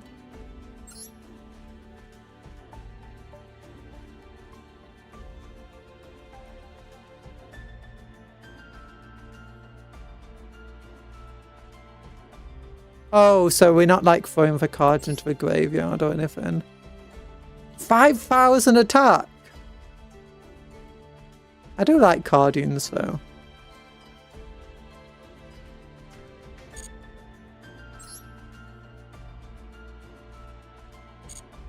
Okay, so I guess... Oh, we get for guard protector some for this one. What do we get for this one? Right, that's 200 gems. Oh, it's 13 minutes in for past. You're 30. Oh, I hate it when YouTube does that. But hello, Ace Nerdsim. How you do, Nerdsin? How you doing? Ooh, appropriate. Activate when your opponent draws a card outside of a draw phase. After that, each time your opponent draws a card outside of draw phase, immediately. That's cool, actually. But we'll use Mimigoo Maker.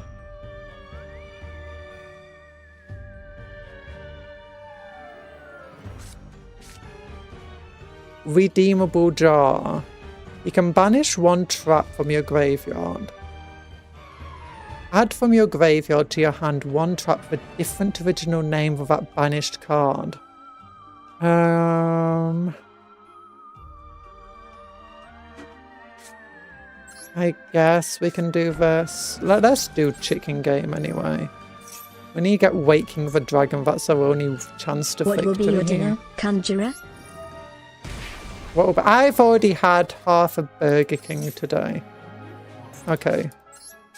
Yeah, I had half a double bacon cheeseburger. Oh, Waking the Dragon. Here we go. That's what we need. We set this card. Set appropriate. Oh no, what's the point of doing it that way? I'm a silly person. Ah, whatever. It's fine.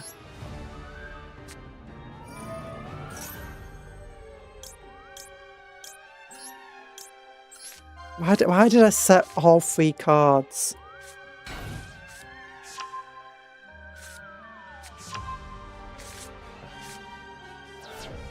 Then I guess I summon this card and attack Green Kappa and hope that they hit Waking the Dragon. Oh wait. Oops. Yeah, I'm to turn 1. I did not pay attention to who was going first. Are we destroying it? Nope, they use it to draw a card, which is unsurprising. But I get cards too. I can banish one trap. I don't have any traps in my graveyard.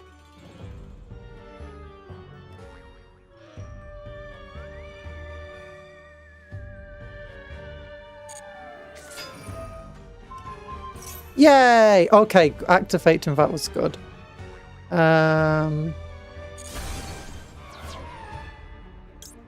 Select. Okay, who do we want to bring out? So, during your main phase, you can destroy one monster. Once per turn, when a card or effect is activated, you can discard one card. I've got one card in my hand.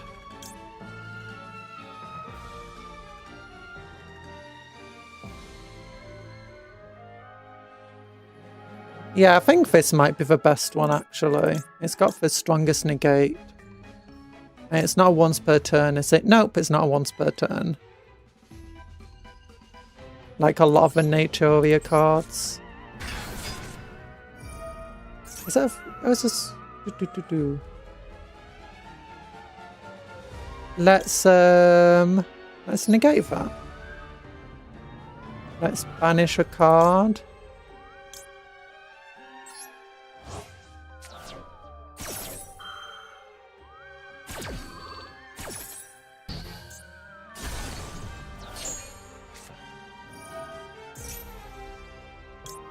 Let's banish a card.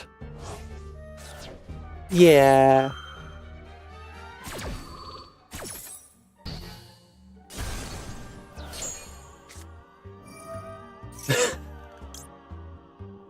Let's banish a card.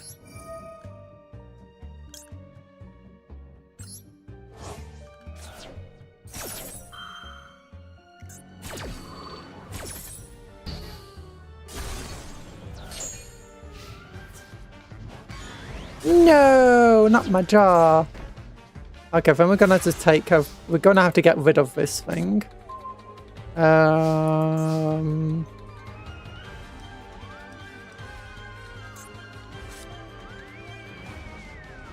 Yeah, we'll save this, because we can get draws.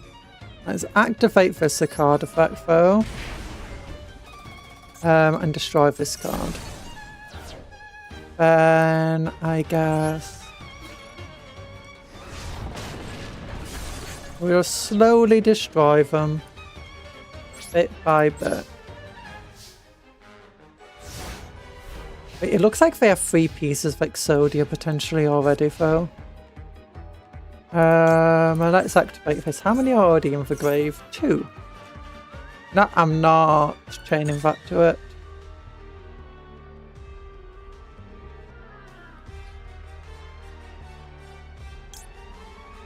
Honestly, none of these matter much at all at the moment. Oh, I chose the one god. I should have like given the absorbing jar over.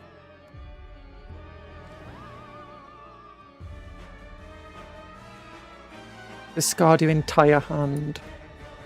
I'm not a big fan of that one. Let's end the turn.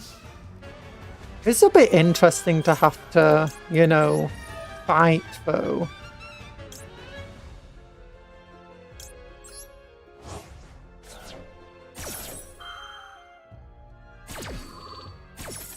Because in fact they have such a high chance of just getting Exodia. Like you definitely have to OTK them.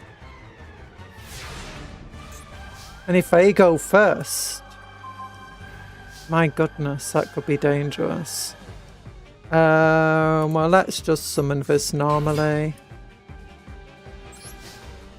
And we win. Because I don't think I have, like, in my main deck, like, I don't have any, like, you know, constant to negates.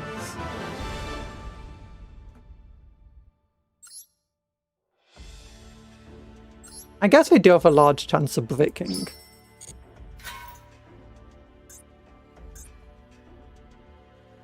Because I do want one of the Naturia cards. I think it's Beast, level 5 Synchro. Send top 2 cards of your deck. It will work amazing in my fossils. We'd have Primate Drill Beam. I guess that could work. Oh, but they're going first.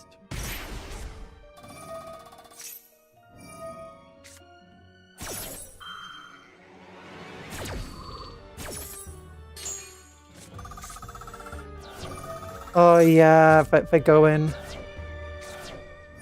But they go in. But they go in. Forever and ever. Thankfully they didn't win immediately. Okay, we'll pay 1,000 life points to get rid of that thing. So we don't want them using it. Then I guess we can Primate Raw. Well, actually, let's use Dragon Shrine. This is fun. No, I don't want to. We get rid of this card. And send another to a graveyard. We'll send... Yeah, we'll just get an extra Primate to infect graveyard, you know. Oh, we can return the dragons. Nice. But Primate Raw... to bring do I want this one? Yeah, I might as well bring it out. Don't want to chain. Boom. Then we'll summon this. Activate its effect. Don't want to chain to my own stuff, thank you. I don't want to negate my own things. It might seem crazy, but it's true. Activate effect. We'll get fusion to our hand. And what do we want to do?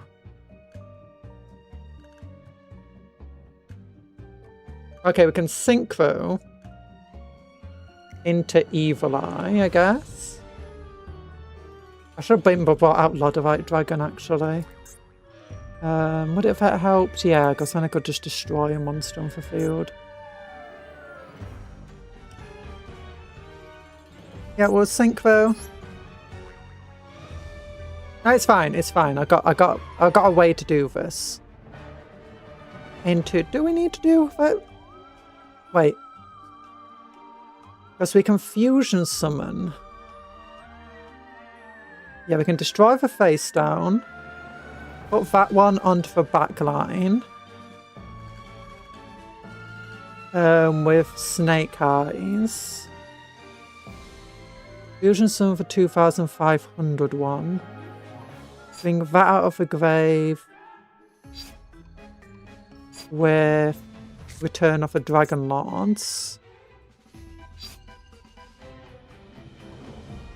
How many boxes of Yu-Gi-Oh cards do you have, Conjuror?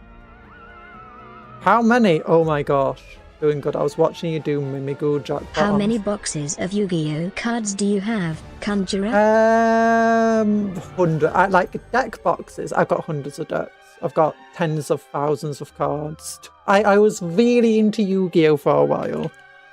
Like, you know me, when I get into something, I get really into it. I got into manga, I became a mangaka. I got into physics, I went to university and studied physics. I got into Warhammer, you know me. Yu-Gi-Oh, I got way too much. Thankfully, Yu-Gi-Oh was one of those things of the cards that I don't want could usually sell well enough to cover much of the cost, if not sometimes all of it. But what am I going to do? If I get this card...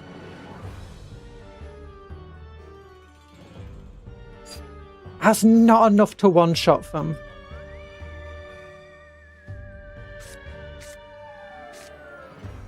Oh wait, I know what's enough to one-shot them. Bring out this guy. Primate this thing out the way. Then we can bring out our fusion dude over here. Where is he? This guy. Destroy this card. Yes. And then returning of the dragons. Then we'll have 2,300 out here. 3,600, that's 5,900, and 2,500. Yes! That'll put us just over. 100 points over, so we'll bring this guy out. Level 8 tuners. Let's go. Oh yeah, then I could do this, but I don't want to do that yet.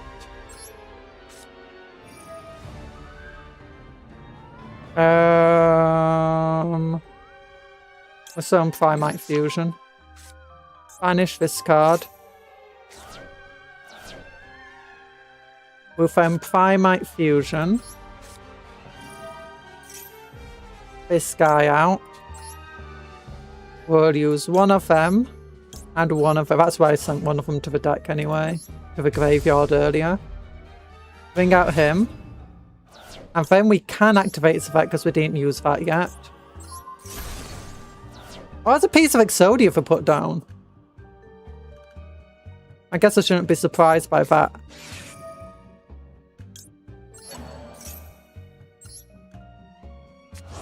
Actually, I didn't need to go through that because I forgot I could do this. I could bring out for level 2 or a level 4, bring out a 3,000 beta, and then I could have brought out Snake Eyes instead. Or I could bring out a level 2 and bring out Trident. Trident Dragon is actually such a good way to get an OTK sometimes. It's insane. But we don't need to. Let me just make sure. 5,900. 7,900. 8,400. Yes, it's enough. It's enough. If we brought out Snake Eyes by itself, it would be 600 less attack points. Honestly, we can do that anyway. So what do we want? We got this, so we can bring out any level 4, level 2. We can bring out this level 4 if we wanted to. We can go into Snake Eyes. And just in case they have something crazy. You know. Let's bring out a jump scare, random card no one's ever seen before. Yeah, look at this. It's a dragon scroll. It's an actual dragon card. Then we'll go into Baron de Fleur. See, this is the only reason it exists to go into 10. Also 8s if I got Ladderite Dragon out. And now we've got definitely more than enough. Yeah! Smash! Smash! Baron de Fleur. I told you, we just don't TK them. We just don't TK them with this weird Dragon Core Hexa deck. Like, Dragon Core Hexas, who knew there could be a deck? I bet you there's loads of people who've made them a deck. Oh, if you're wondering why my name's Japanese, it's just Cupcake. Cupcakey. Cupcakey. Yeah, and we got 200 gems on that. Nice. Gimme my gems. Goal. And we get, scenario appearance card. Oh, these are the cards that appeared. Show number owned. I got a pot of benevolence apparently. Target 2 cards of a graveyard, shuffle them into the deck. After activation, banish this card instead of sending it to the graveyard. That's pretty fun. It's not very useful though. Oh, there's another card that appeared in the scenario.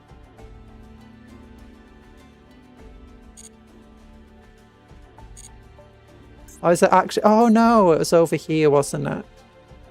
Yeah, Pot of Duality. Let's give it the top 3 cards of your deck. Add 1 of them to your hand. Also, after that, shuffle the rest back into your deck. You can only activate 1 Pot of Duality per turn. You cannot special summon during the turn. Yeah, this card kind of sucks. They really wanted it to be for new Pot of Greed, and it just wasn't. Because it's making you go -1. If it was add 2 to your hand and then return a card to the deck, it would work almost. Oh no, never mind. Never mind. I thought when it's it's a losing your special summons. Losing your special summons kind of sucks. Upstart Goblin. Play! My friend ran 3 Upstart Goblins. It's like, yeah, consistency will allow me to win. Yet they gave me 3, giving me all those life points wasn't a good idea because then they couldn't get rid of all of them before I got my ball rolling. Late one night, after working overtime at the factory, the upstart goblin found a restricted access door that was left open. Unbelievable. Unbelievable! This isn't safe. As he approached the room to shut the door, he found a pot of greed inside. Oh! But it's... He immediately glanced around the area, however everyone had already left for the evening. The goblin felt the familiar pangs of guilt within him. Unable to shake his old habits, however, he took the pot for himself. No! He knew it could be quickly traded for cash in the black market. Indeed, it would be easy money. Oh, this is some luck. I feel there's more to be found within the factory. Afterward, he continued to pose as a proper employee, looking for any possible opportunity to steal another pot. Oh, look at that angry thing trapped back there. Oh, look at the angry things. Ironically, his diligence was recognized by his superiors, and he was given additional responsibilities, which in turn led to a series of promotions and gradual salary increases. Oh, nice! What's more, the land whose grass he carefully tended sold for a considerable sum, causing the goblin to feel great pride of the money he had made. Oh, look how happy he is. The thief. With this money in hand, I can work my way back to the top. Oh my gosh. He's going to lose it all. He's going to bet it all on black. He had no idea at the time that the luxurious new house he was buying would be in need of some serious work. Ghost tricks! Indeed, no matter how many times the goblin met with failure, he never learned his lesson, continually living a life in pursuit of greed. Oh. And that's where it ends, for now. 7 packs! Oh yeah! Found a brand new bonkers? What was that? What was that called? I want to see. Bonkers Bikers Wild Wheels. Oh, is this the Goblin Bikers one? Oh, related cards. I think there's more than that, considering what we just read through. 381 cards. Oh, no. I got 381 gems. I need to save them. Oh, apparently there's going to be a structure. Have you seen the new... Is it Debelistar Snake Eyes animation? Which suggests there's going to be a new Snake Eyes structure deck. No, we'll save our gems. We'll save these precious gems. But you know, do we want to open? We got 35 packs. Do we want to open? Do we want to see what we can get? Oh, we can get Blue Eyes maybe. Let's go! 30 packs!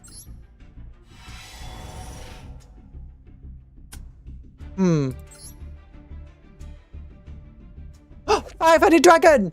We got an ultra rare! Yay! And a secret Archfiend manifestation summons skull on a dark monster. This card's name becomes summon skull on the field, but it still treats as an Archfiend card. All summon skill you control gain 500 attack. If this fusion card you control is sent to the graveyard by an opponent's card, you can special summon one summoned skull from your hand, deck, or graveyard. That's pretty fun. Utopia Prime. You can XYZ this by using Utopia you control. Oh, that's good. Oh, it's got 2, 5, 10. 2, 5, 10. What the heck? 2,510. Why is it 10?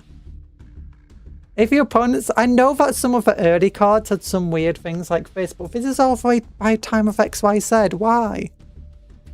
In your opponent's life... If your opponent's life points are at least 3,000 higher than yours, you can detach 3 materials from this card and pay life points so that you only have 10 left. Okay, that explains it. Destroy as many special summoned monsters your opponent controls as possible, and if you do banish them, then inflict 300 damage to your opponent for each monster banished. Honestly, the main use of this would be just, you know, using it as more material to rank up with, I feel like.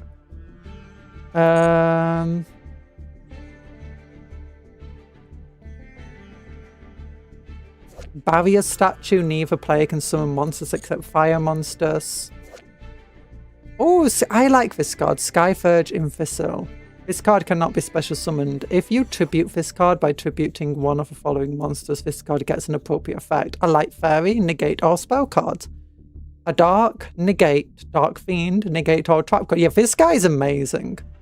Like, if you're playing a Light Fairy deck, or a deck that just uses Light Fairies, just negating all of your enemy spells is hilarious.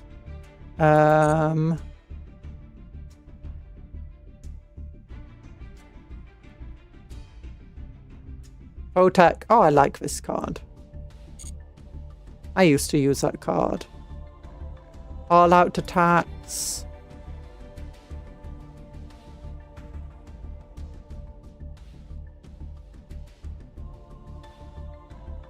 I guess so. We've got this card. It's pretty fun. Oh, Dodgy Dragon. It's a Dodgy Dragon. What does it actually do? After this card's normal summon cannot be negated. After this card is normal summoned, the opponent cannot activate counter traps or rest of that turn. Oh, this is an ancient card. Inflict 500 points of damage to your opponent's life points for each spell trap card on the opponent's side of the field. Yeah, oh, so I'm not getting... Oh, it's a Medusa Worm. Look how dangerous and scary it looks. It's got 500 attack. You can flip this card. Once per turn, you can flip this card into face-down defense position. If it's flipped summon, target one monster your opponent controls. Destroy that card. Yeah. It is. Oh, the whirlwind weasel. Oh, sorry, I'm not getting... the grass chopper. Sorry, I'm like getting really distracted by... Oh, it's raised body heat. Equipped to dinosaurs. It gains 300 attack and defense. Yeah, it's a dinosaur card. Did you think it was going to be, you know, a fire card? No, no. 5 more packs. Let's get anything good. Sync Realm. Each time you synchro summon a monster and flip 500 points of damage to your opponent. I'm pretty sure you could break that, you know, with the amount of synchros you can do today. And just returning, like... Do one of those ones where you can just return the synchro monsters in your grave. Like, there's actually a card, I think I was looking at it. You can target 3 of the synchro monsters in your graveyard. Return them all to the extra deck, including this card. And I think if you got like a bunch of synchro monsters in your graveyard, when it's summoned, you can draw a card. Or something stupid. It's insane. Okay, let's look. More stories, though. What is the next story we should read? We got the Gem Knights. We got the Digital Bugs. We've read this one. Is this one? Ah, yeah, it's got a little tick next to it. We know we've done that. Oh, the Flaming Maelstrom. They had a structure deck all about this. 2 structure decks. Released at the same time. Land of Tenyi. Oh, that's one of the cards we've been using. The Tenyi cards. I know some of these, like you click on them and... You've got a bunch of things you can do with it. Like, yeah, you got these gates that you need to unlock with these things. And then you can actually get cards out of it. There's one of them I actually want. I can't remember. It's a light dragon card. Was it Herald of Guidance? I know that the way to get it is through these things. No, it's not that one. Oh no, I can't remember where it is. But we'll eventually get it one day. Ooh, the Invincible Bee Trooper. Invincible Bee Troopers? Mutants? I keep getting a bunch of those cards, but I've been selling them for the... cash money, no, for the dust to make other cards. Rika, flutter down into the wintry skies, and the crowd goes. Oh, not the UAs. UAs. Oh, struggle of the 6 samurai. Oh gosh, I didn't want to do that. They got loads of stuff here. Do you get any cards on these? Oh, you can get some cards. Oh, you get some 6 samurai cards. Nice. Oh, that's nice.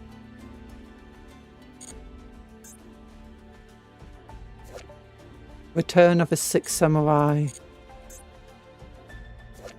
Shine's Foot Soldier.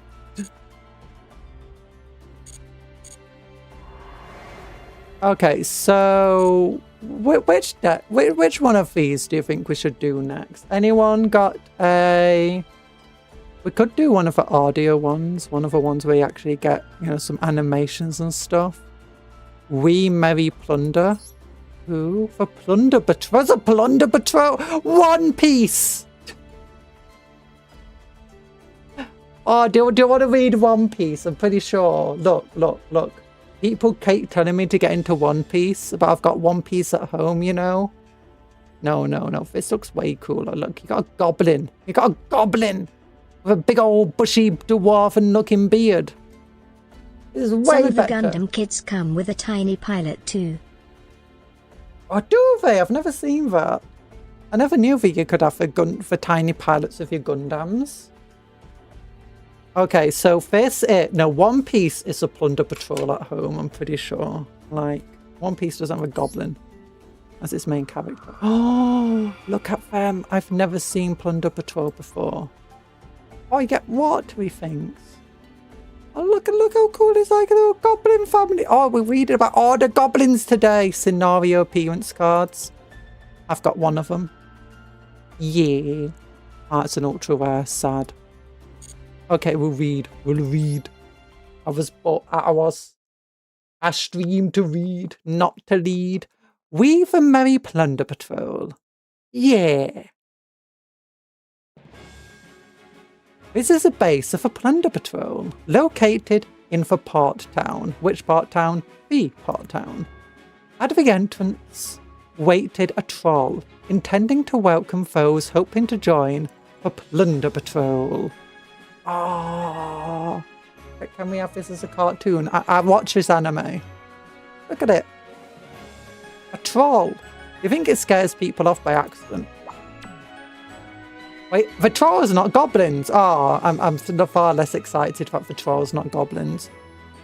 Welcome, brother. From this day forward, ye be members of a plunder patrol. Wait, what do you think it'd sound like? Like the pirate? Yah. Yaha. But for like tiny little cute things. Welcome, brother. From this day forward, ye be a member of a plunder patrol. You probably don't know much about the group just yet, but I'll show you the ropes. A plunder patrol's a band of pirates, you see, and we all take our orders from Captain Black... I'm turning Scottish again. From Captain Blackbeard. Now ye might be thinking, with some no good band of brutes, but he ain't like that, I tell ye. Or he's a merry bunch we sail the seas aboard a ship, made like only we know how. We sail here and there in such a treasure, sort of more Vikings than they are, you know. Pirates, I mean, Vikings are pirates. Well, lots of Vikings were pirates. Not all Vikings were pirates, not all pirates are Vikings. And terrible brews, we work together and overcome it. And we always share our joy with the whole crew. And anyone that ever does something less than agreeable, they take pride in righting for wrong. That's the plunder patrol way. The captain's got quite the appetite, but his belly's a tiny thing next to his big old heart. Aww. He responds to the crew's selfishness with kindness. Even that wicked-eyed bird, Black Eyes, has gotten attached to him. Aww. This is adorable! Black Eyes does as the captain tells him. He'll guide the ship along its course, or survey the surrounding waters. You may not look it, but he's another valuable member of the crew. Yeah. Next, I ought to introduce you to the biggest names among the crew. First you got Whitebeard, an engineer. As experienced as they come, ain't a soul who can maneuver the ship like he can. But on rare occasions, I do mean rare, you see. Sometimes they steer us in from the wrong direction. You know, I don't think we can see where they're going with the way their hair is. That being said, he always gets us where we need to be. When we need to be. It's a real head scratcher, you know. When there's Redbeard, a navigator. Wait, does that mean even when he goes the wrong direction, he still gets us there? When there's Redbeard, a navigator. He's a young un, but he always keeps us pointing the right way. He got a loose sense of time, but he's a leader respected beyond his years. And last up is Bluebeard, a mariner, and a top-notch technician. He's always designing ships all the time, but from what I heard, he can make just about anything. If there's anything you need, you can never go wrong asking him. Yeah! Oh! A plunder patrol! It's reminded me of DuckTales. Have you watched the new DuckTales? Or the old DuckTales? DuckTales is great. You know? Oh, DuckTales is good DuckTales. And they're Scottish too. Well, Scrooge McDuck's Scottish, obviously. Okay, I know these guys aren't meant to be Scottish, but you know, The only accent I can do is a basic English accent and a basic Scottish accent. And I accidentally just splashed water all over my screen. Oh my gosh, I'm going Scottish again. I'm sorry. Look, it's always Scottish blood in me. Ah, that sounds like celebratory gunfire to me. DuckTales is amazing. You've seen for old show. The new one's also great. I love the new one. It's got David Tennant as Scrooge McDuck. And at first I was like, oh, would he be any good as Scrooge? But he's great as Scrooge McDuck. The ship must be about to re-anchor. That's always sure to boost the crew's morale. After setting a new ship out to sea, it's customary for the gang to let the girl sail to a place nearby. Yeah, oh, it's that big gun in its beak. And it's shooting rainbows! Oh. Like a little celebratory skip around a pond, you know. Next DuckTales series is gonna have a rock voice Scrooge McDuck. No! Not for what? My brother loved DuckTales, but I think the old DuckTales was... It was well beyond time. By the time, like, I was a kid. Like, I never saw it on TV. Because it was never on TV, not even repeat. I think we did have one of the films on video, VHS, but I think I'd already been worn out by the time I was a kid. So I only seen bits of DuckTales before.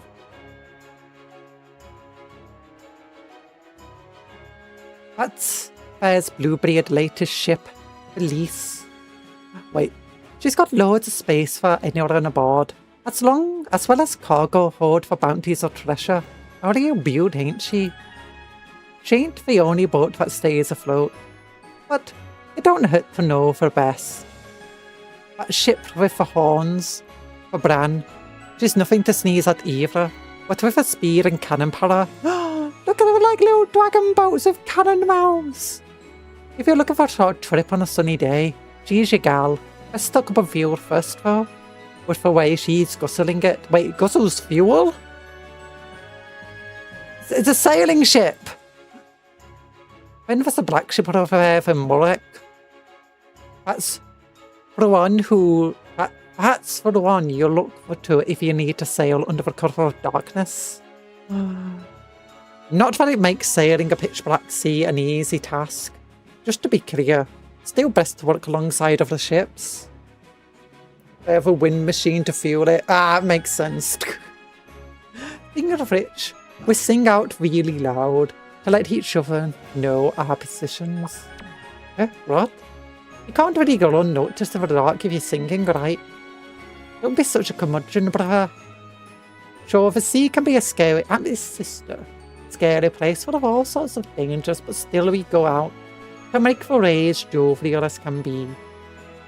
And no matter how smooth the sailing, the captain always got a plan B in case the things turn sour. The captain cares dearly for his comrades, so he wouldn't do it any other way. Aw, this is adorable. Like, I never knew Yu-Gi-Oh! There's a adorable. I know they got a bunch of adorable archetypes. I never knew about the Plunder Patrol. We need to make a Plunder Patrol deck. I'm going to spend £1 billion to do it. Ivory, we'll be here till the ship comes back to port. We're just got to make sure things are clean and ready for the feast. There's plenty to do, brother. There we go. Practice! 150 fire. What does a gate need? It gives me 150 water. What does a gate do? I need 450 water, 50 fire, 50 sparkles, and 50 of these things. How do I get 50 sparkles? What's my loner deck? Learn the ins and outs of... Oh, I had Tin Goldfish. Machine. When this card is normal, somebody can special summon one level 4 monster from your hand. Pretty good card. Whitebeard for Plunder Patrol Helm. I don't even have a beard. Oh no, they do have a mustache there. During your opponent's turn, quick effect is special summon a Plunder Patrol. Redbeard. I think this is going to be a just practice though, so... Bran. Wait, who the heck's this? He's in the Plunder Patrol, apparently. Oh, that's Blackbeard.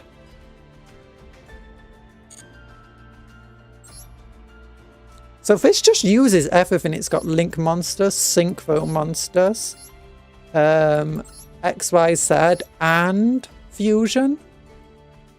And I guess for all Fiends. Yeah, for Water Fiends. Water Fiend. Now that's a type I didn't expect. Have I got this card. I don't have a deck that can really use him yet, but he's super cool. Yeah, I guess there's no point trying to learn the deck though right now. Because it's going to be one of those with easy. Douglas is the new recruit. Douglas. Oh, Douglas is the new recruit. Oh wait, there is a female card there. Okay, yeah, I'm not reading that. Golden hair, the newest Plunder Patrol. No, she's a new one. See, golden hair, that's me. I've got golden hair. I've also got pink hair. But you know, that's me. A new recruit. Plunder Patrol party. Party! Oh, it's a party with... It's at 3 R's. Yeah, 3 R's! It's a party. I imagine it's meant to be nice. Ah! Like, he's like 20 times taller than the West. Douglas. Okay, let's play our character here. I hope this isn't going to be like one of the other practices it made me do, where it's like, hey, you can do this, and you can do this. I'm like, is this a good idea? It's like, well, we're not letting you not do it. And then the enemy just immediately mirror forces you or something stupid. It's like, yeah, it teaches you. I'll go in defense mode, whatever. Use 2 monsters to link Blackbeard. Oh, Blackbeard! Blackbeard, Blackbeard, we're going to be Blackbeard. He's much nicer than the actual Blackbeard. Oh, look at him! He's got an animation and everything! Link summon successful. Oh yeah, have you seen my little penguin I've got now? I've got a little penguin. Just over here. Look, he's got a little sword! Activate the effect of Bluebeard for Plunder Patrol shipwright in your graveyard. Okay. Discard a card. No, not my plunder!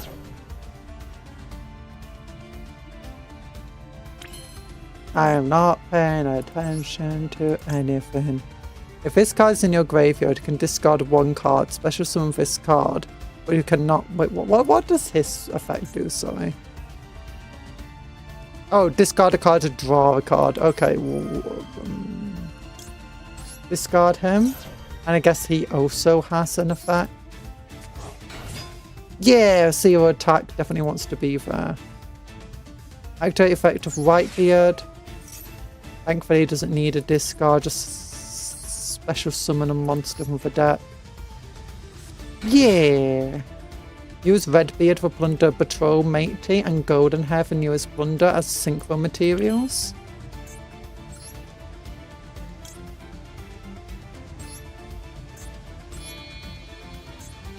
Yeah! I don't know if there's like anything where he points to them. Is it doing anything? Activate the effects of Plunder Patrol Party and Redbeard for Plunder Patrol Matey respectively. Yep. Select a monster to equip. Wait, what does he do? I'll need to read this. If this card is sent from your hand or monster zone to a graveyard, you can target 1 Plunder Patrol monster you control. Equip this card to it.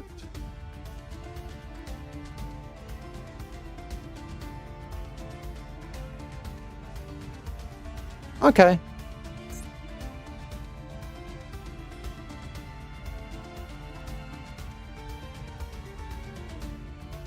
Oh, if it's got an equipped card to it. And does he do something?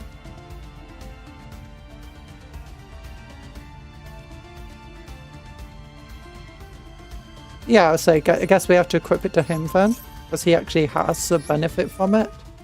And what does this one do? I'm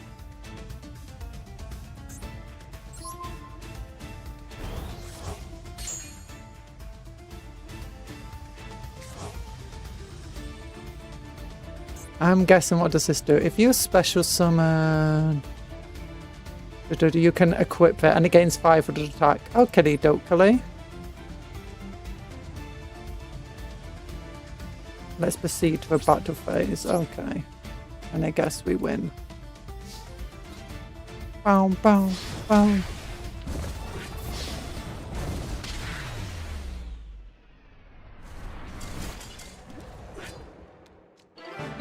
Yeah.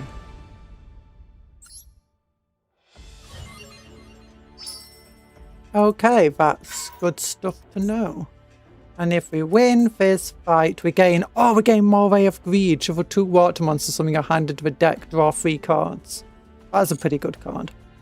And then Sealing Ceremony of Sweeton. Once per turn, you can send 1 water monster from your hand to the graveyard and target 1 card in your opponent's graveyard. Banish that target. That's okay. It's a trap, so it's quick. And it's repeatable. Okay, and who are we fighting today? We're fighting other pirates, a Skull Mariner.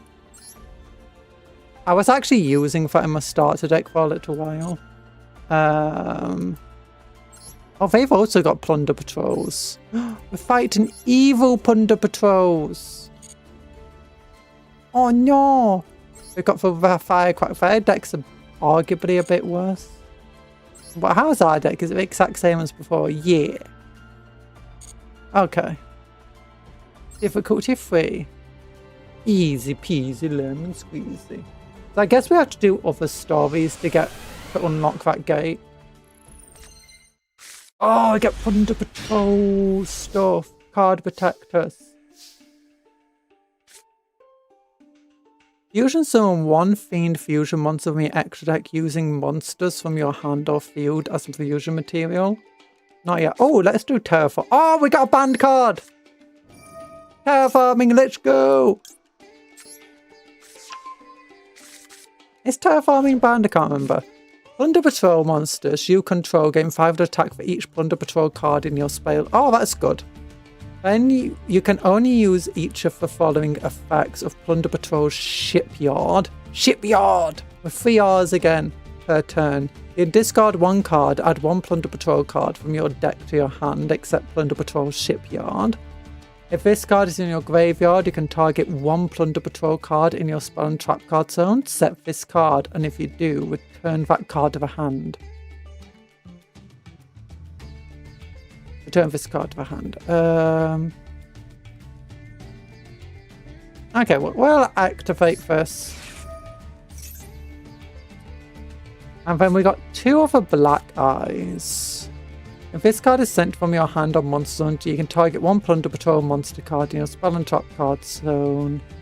Special summon it in defense position. Ooh, so we don't want to do that yet.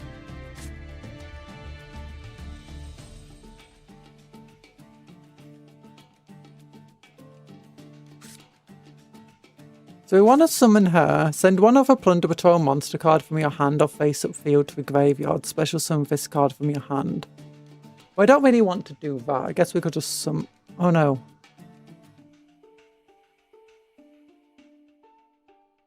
No, we can't.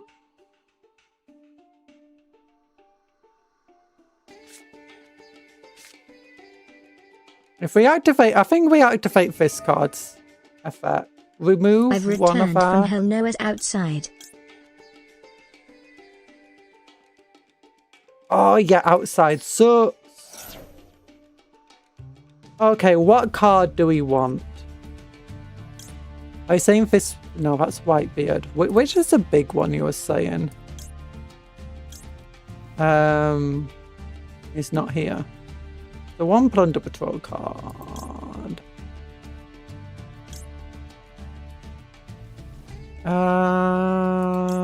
If you got to Plunder Patrol monster except Blue Eyes, the Plunder Patrol shipwright, you can special summon this card from your hand. Okay, we'll do this one because he special summons himself. I think we can do exactly what we did before. Summon her. Then we can activate his effect to special summon him. And then we can immediately go into our friend here, Blackbeard. Yeah, look at that animation. Now what does he do? You can target one effect monster you control, special summon one plunder patrol monster with your extra deck with the same attribute as a monster you can. With the same attribute as a monster your opponent controls or is in their graveyard. If you do, equip that target to it and draw one card.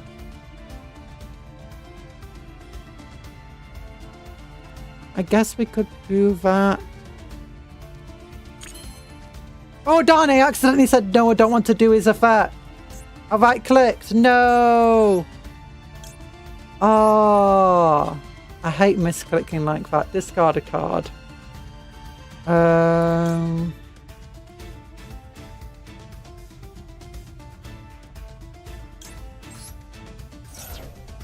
Nah, whatever. I'm a silly Billy. I'll go back into Blackbeard again.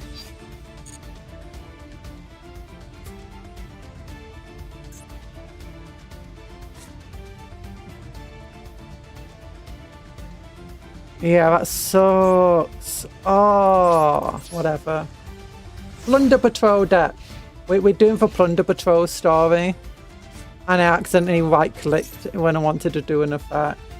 Plunder is plundering and patrolling herself. And for adorable fellas. We got the golden-haired lass again.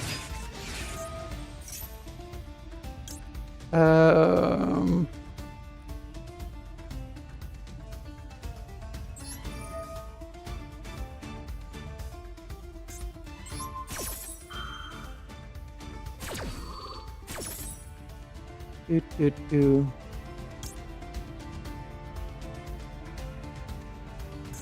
Yeah, I shouldn't have done that yet. I didn't realise each of these have different attributes. I should have guessed that. We got another Blackbeard. Don't worry about it.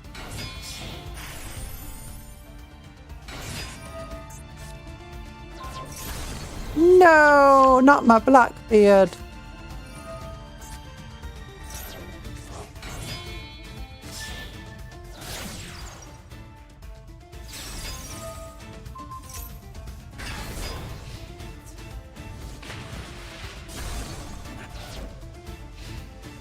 Yeah, I just absolutely sucked by right-clicking and not activating the effect. I guess we just destroy all with that. Cupcake, is it true that Spartans never let their backs hit the ground? I don't know, probably. I know nothing about Spartans. I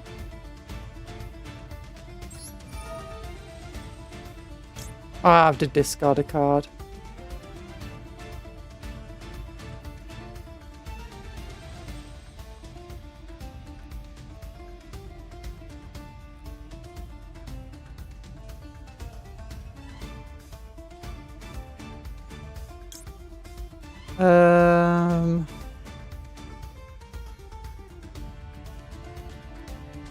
Select, I guess.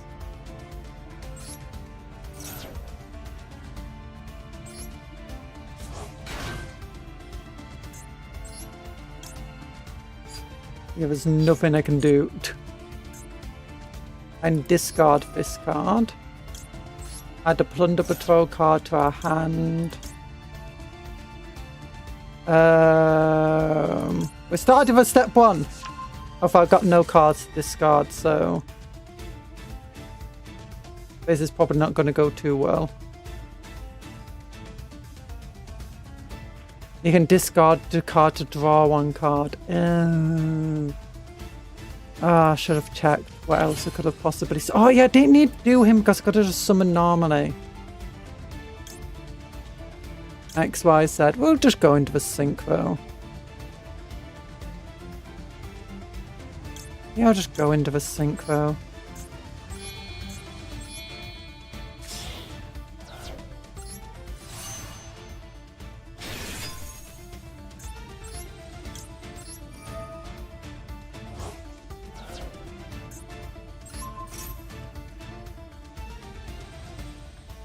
then. Who wants to be equipped? If this card is sent from the hand or monster zone to a graveyard, you can target one plunder patrol monster you control except Redbeard. Let's select this. And while it's got on the card equip, discarding is useless because I can't discard.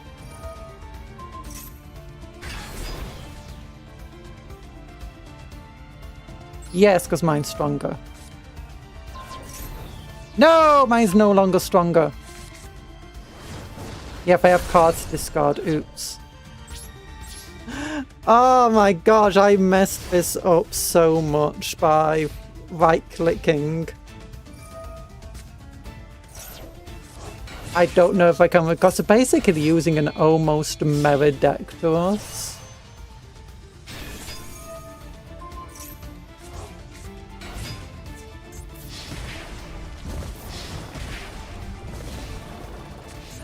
With Performer Mage Trick Clown. Ew, I hate that card. I can special summon a monster from my hand. Lovely. I can discard a card to summon her. Well, that's not going to be worth it. Let's discard this useless card.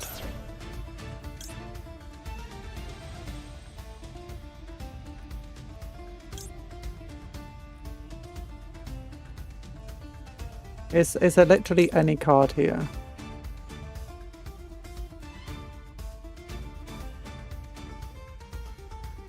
Okay, we can do this one. Activate effect. Which card do we want to add to our hand? She can special summon herself with discarding. He can allow us to draw a card. Oh, that's not going to be good. He can allow us to draw a card. But we need to discard a card to draw a card.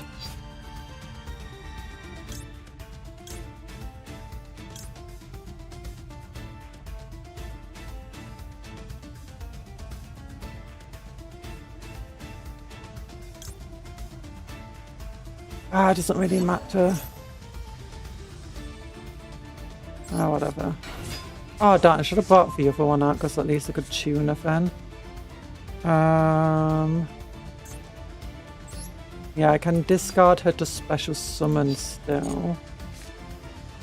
Can I activate his effect to summon him? Okay, if I go into the X, Y, Z, you can discard one plunder patrol card and target one. Yeah, it's useless.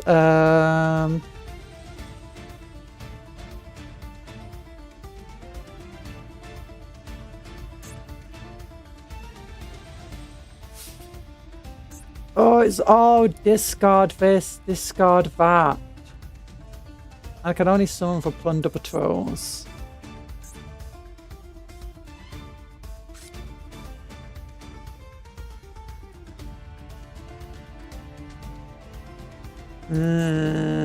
Why is everything discarded?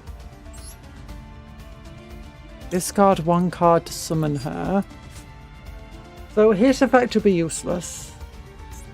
Be him.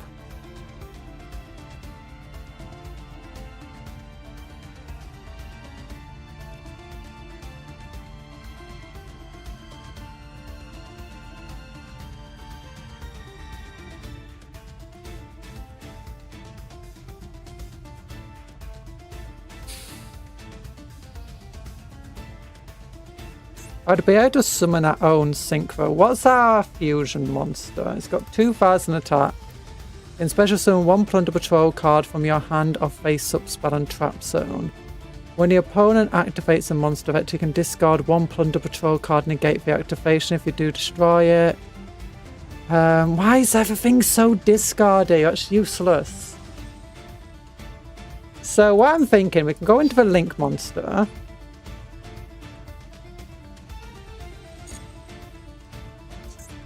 Then we can target himself. Special summon. No, we can't go into anything. We can only go into the XYZ of the synchro with this. In discard one card, useless.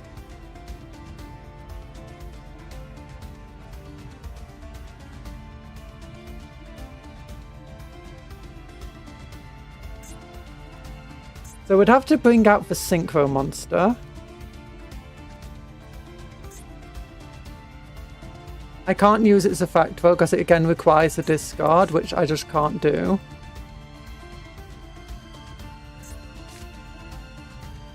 Summoning the card won't add a card to our hand. Okay, I'm just gonna have to activate her, discard him.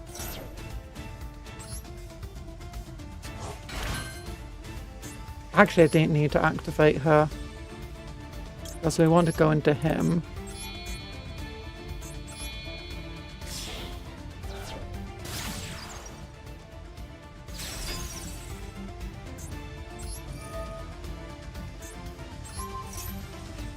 We can go into this thing. When did they get... Oh, they got a light card on the field.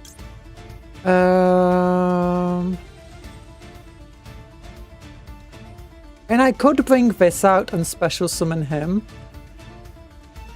But then his effect's already used up.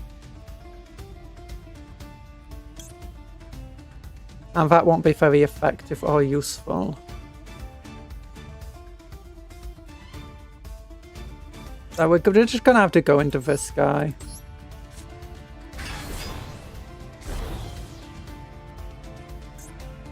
Oh wait, it draws a card. I didn't realise it would give us... this is why I should read.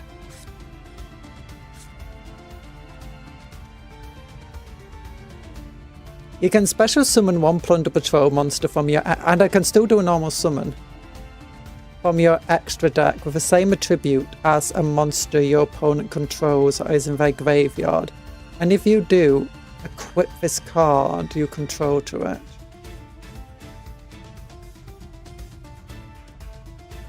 Ooh, that could be good.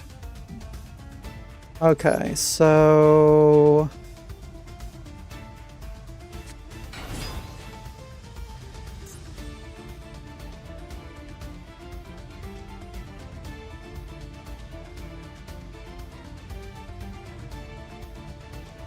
Oh, during your opponent's turn, sorry. Okay, I don't know what their trap's going to be, but there's a good chance it's going to be day. Actually, wait, they're just going to disuse its effect.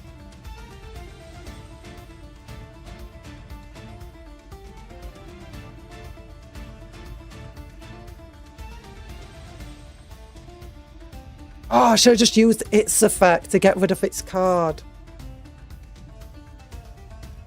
I didn't realise, I didn't read the opponent. See, this is me not reading properly. So...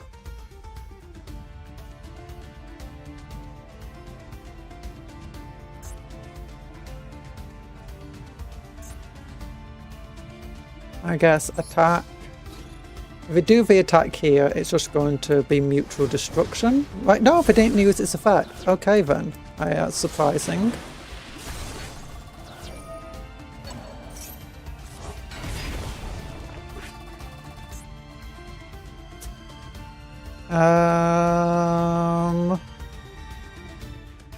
Main phase 2, anything I can do? No.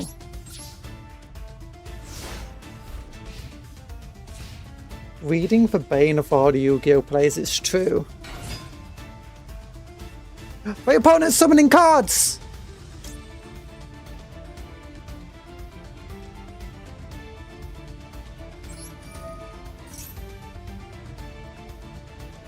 I think I've already gone through all of my links. So what would I want to do? This one would be useful. Once it's attack and defense, it's the same both sides.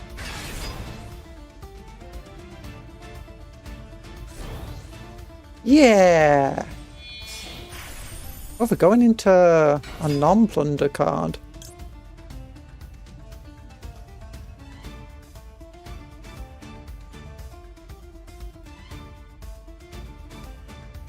One monster card from your hand. Do I want to do this?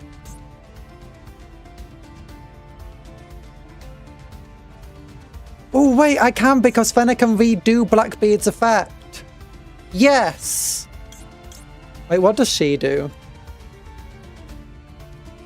Change it to face down defense position, and then I think it does it lose its equips?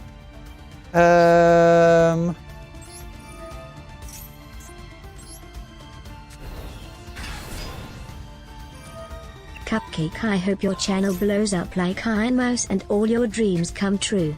Thank you, Michael. Conjuror couldn't read her way out of a cardboard box. Cardboard boxes don't have writing on them. Sometimes they have funky little arrows that you should point down always. Or is it sideways? I don't know. I just like putting for I like going to the warehouse and just stacking the cardboard boxes with all the cool stuff in them, and they shake and they make noises and they point in different directions, so then you can like guide people to hidden treasures. Is there a deck you wanted to play but you didn't like the playstyle? Other plants to some extent, I guess. What's this? So I can do this again, I guess. So if I targeted this one, that's fine. Yeah, target him again.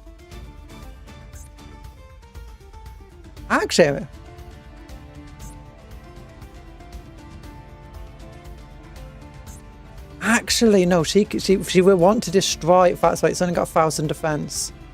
Yeah, I'll target that one. I'll make it an equip card. I managed to fight my way out of a cardboard box. It's fine, don't worry about it.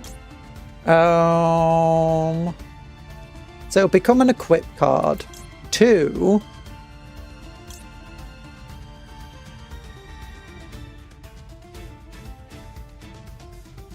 Let's go for XYZ, I think. It should have 2,000 attack and defense. Right. Yeah, 2,000 attack, so it should easily go over that. Although I might as well put it in defense mode anyway. Oh, yeah, because it's going to lose 500 attack because of this guy. So I got a jar of Avarice. Nice. Oh, they can link them into Nightmare Phoenix. Hey, no, that's my cards. See, it was good to put it into. What the heck are they doing?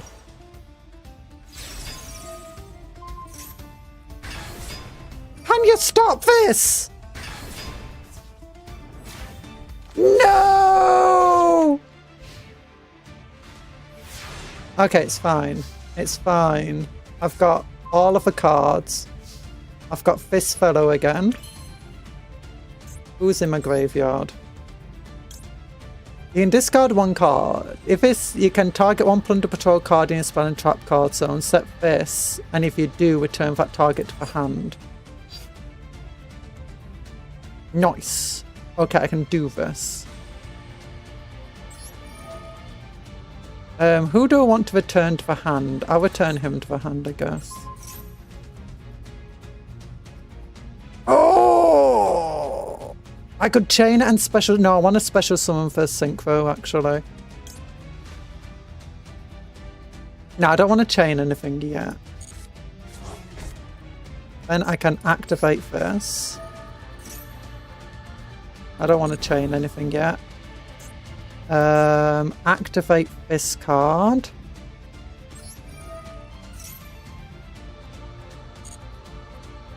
It's like some monster to... Oh, can't special summon this.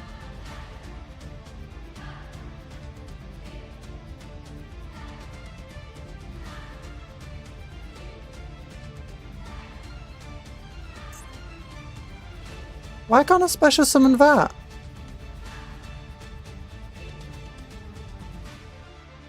I don't know. I guess I just have to special summon him then.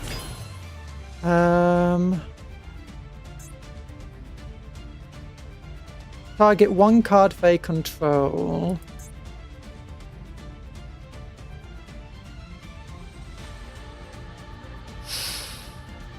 There's a good chance that they'll try negating this.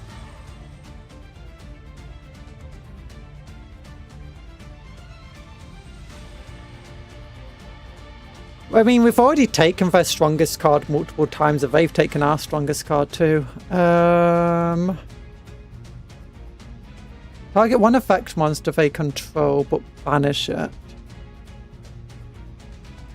Oh, well, he's got that stupid effect as well. You can discard one card. What does Part of Avarice do? Target 5 monsters in your graveyard, shuffle 5 into the decks, and draw 2 cards. I'm going to activate it. Maybe they'll try stopping it. They didn't. Okay, I need to, like, return... Yeah, I'm out of him, so let's return both of them.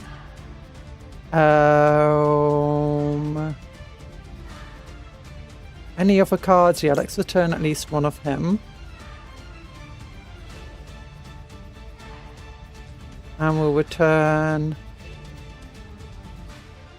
him. And this. Yeah. No chaining yet. Brutish Burial, okay. Fusion summon one fusion monster from your extra deck using materials from your hand or field.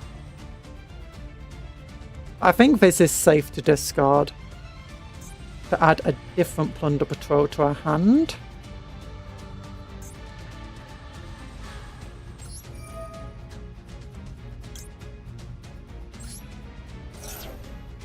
No, not that yet. Then we can... Oh, what does this guy do?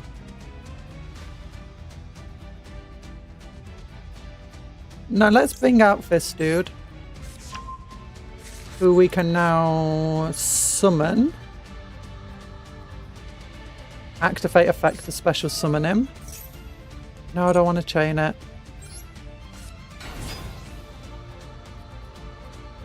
And what happens? If this card is sent from a monster into a graveyard, you can activate this effect. Special summon one Plunder Patrol monster from your deck.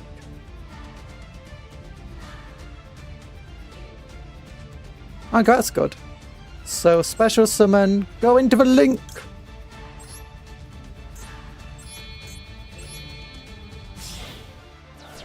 I think it's because that was never synchro summoned, that's why I can't special summon it. I'll activate both of these. Or discard a card from my hand.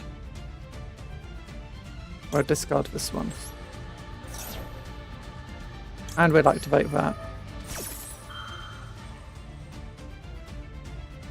No, don't want to chain any other cards.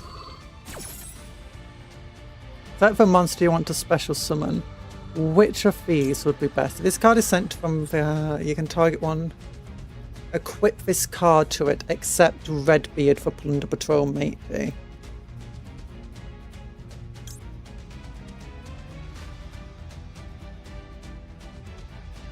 I don't want to special summon anything, so we'll do this one.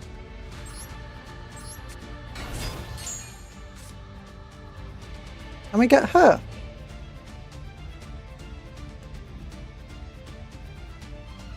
Perfect. You can discard one card, special summon this card. Yeah, so we can discard her to special summon her from the graveyard. We can summon him. And then we can activate effect in the graveyard. What does this do? And banish this card from your graveyard. Target one Plunder Patrol monster you control. Or one Plunder Patrol monster from your deck. Okay, that's cool.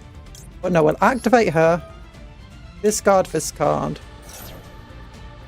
Don't want to chain it. Special summon her. Then we can go into another synchro summon. Oh wait, he's also a tuner, and I should have read that. I didn't need to do that for her then. 2,500. Activate this effect. equip it to this guy because he has quick effect with stuff. Don't chain anything. All our cards become stronger. Change to attack position.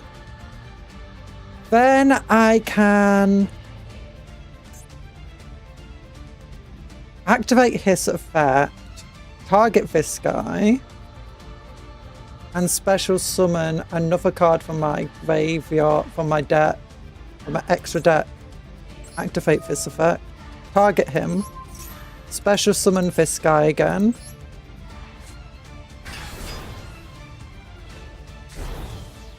Oh, and I get a draw. I forgot it gives me a draw.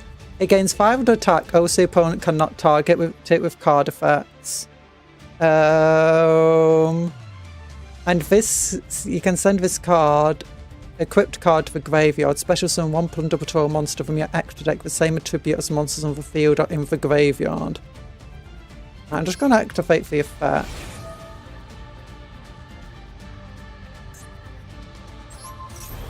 Yes! Okay, now we've got a field. I went from having no cards to... Imagine if we just activate Metaphors, that'd be hilarious.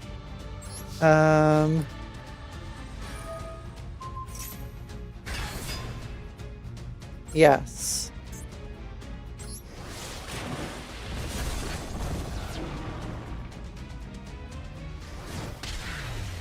Yeah, there we go. See, Plunder Patrols are not too bad. I see Dark Magician. I click. Yeah! Dark Magician. Well, we're not playing Dark Magicians today, sadly. Although they do have new alternate art. Okay, we managed to do it. Unexpected metaphor. I have that. Because sometimes, like these challenge decks. Oh, well, for proper challenge decks, they like to put metaphors in it. What's the goal? Oh, it just gives us water. We'll do the my deck. We'll see how the Dragon Hexes do. Dragon Hex car. Oh, I should have switched to my Fusion deck. Oh, my Gaia deck. Those both have Dark Magician in them. Oh my gosh, what's happening here? This is not a hand. What does it do again? I already forgot. When your opponent activates a monster effect. Oh, it's monster effect specific.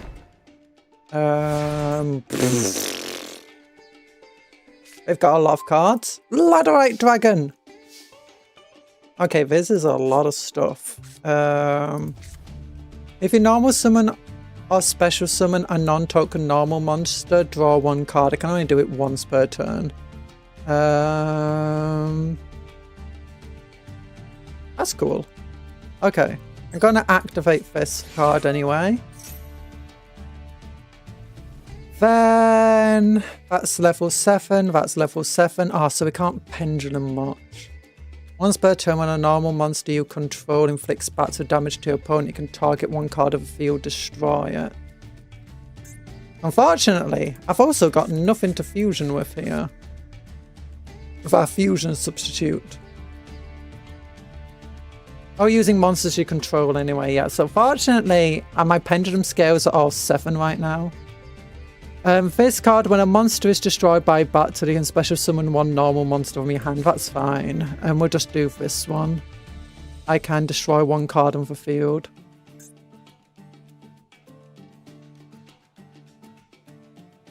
So what we want to do, we want to get rid of this card first. This should help us. When an attack is declared involving a normal monster and a monster... Opponent's monster, a monster you control that is level 5. Oh, level 5 or higher. Oh, I don't have level 5s or higher right now. If you normal summon... You know, we'll just summon this guy.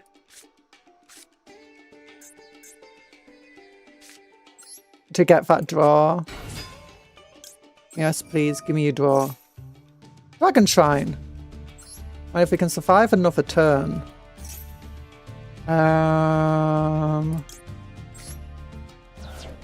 Yes. If we can just survive another turn, pendulum scale it.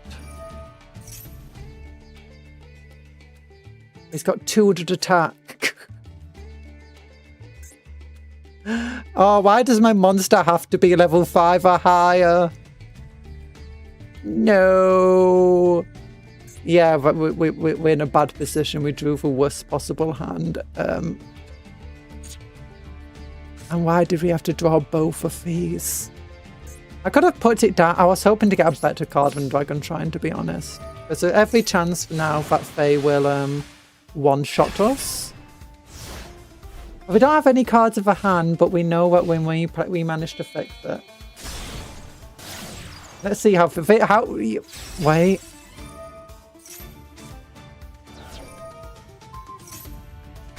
Is it me, or did they just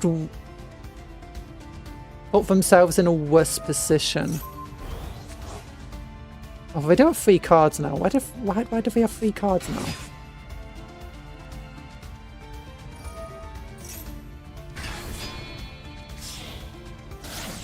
We're going Nightmare Phoenix. The AI knows what it's doing, I guess. Yeah, the AI might one-shot us here.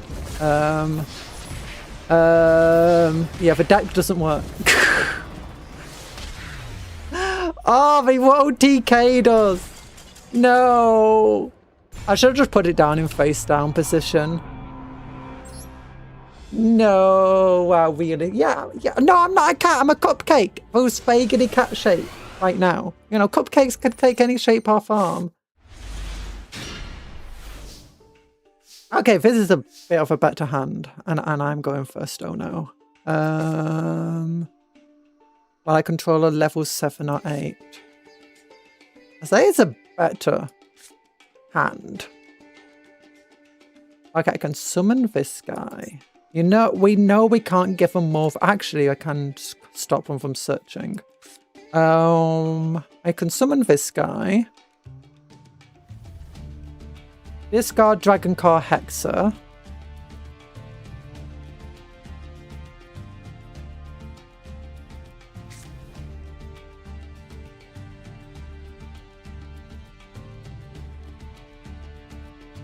Ah, yes.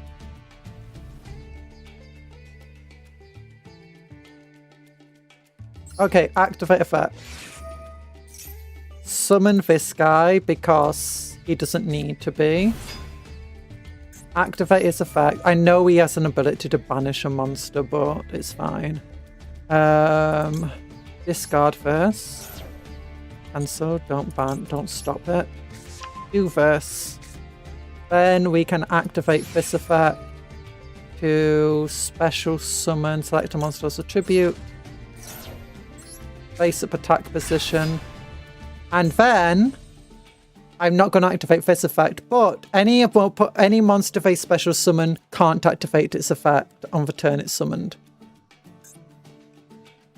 It's not amazing, but, you know, we're in a good place. And also we can stop them searching for 1 turn. Oh gosh, he just went straight to a fusion. Ah, no.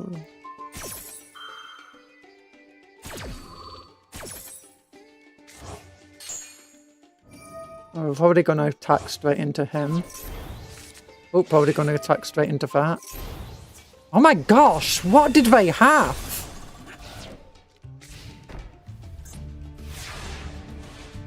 They had an entire arsenal in their pockets.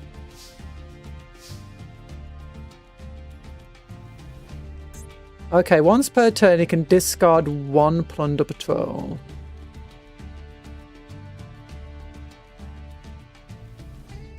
Activates a monster effect. So we have to assume they don't have.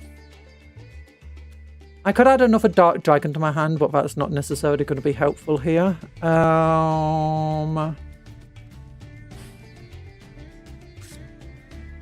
Summon. This thing. And then I can go into this guy. I'm just going to have to hope he's not got a Plunder Patrol card in the hand right now.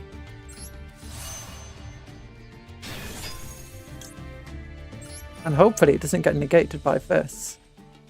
Oh, why can't I destroy that?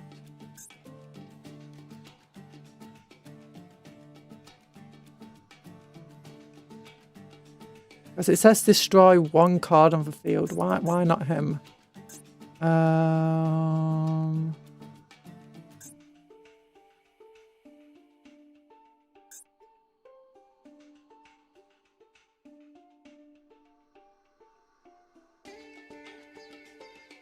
Equip only to a plunder patrol.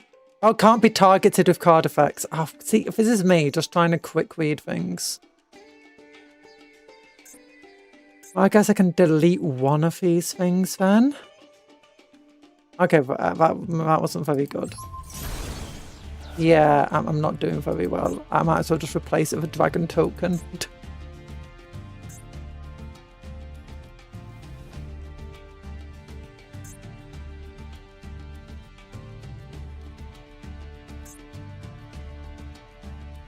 You know what?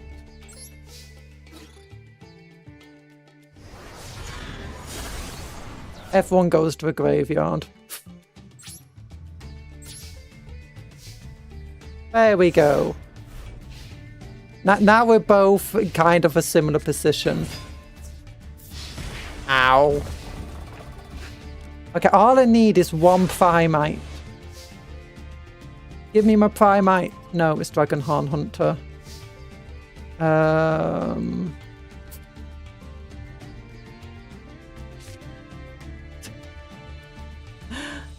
Oh gosh. Okay, I might as well just pendulum scale her, I guess. Or 200 attack on normal monsters, but that way I can potentially, you know. I'm just gonna have to end. I'm just gonna have to end the turn here. My deck's not doing very well. I told you, this is not a good deck. Wait, what does that do? Yeah, I'm not allowing you to do that. I know your Plunder Patrol cards are too powerful. So just let them be sent to the graveyard. And now 3,200 damage. I'm going to be taken out by normal monsters. Yay. But what does he do?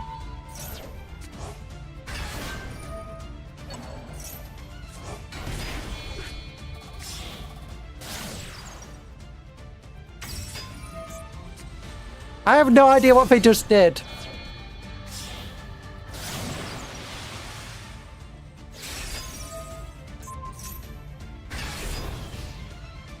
What?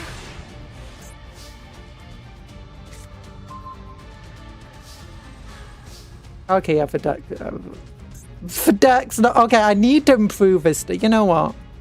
You know what?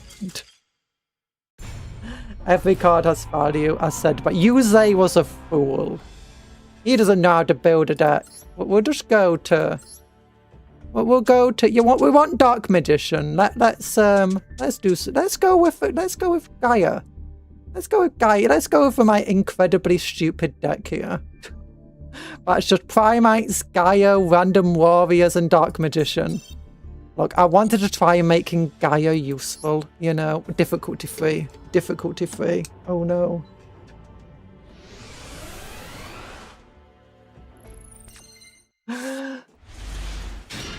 And we didn't get any other Dark Magicians, it's fine.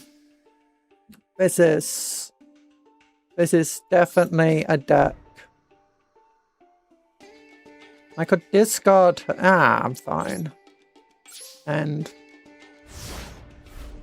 we could definitely set up some sort of chaining combo there with Primite Fusion. Send 2 cards to the graveyard. I don't want to send 2 cards to the graveyard. I like my hand.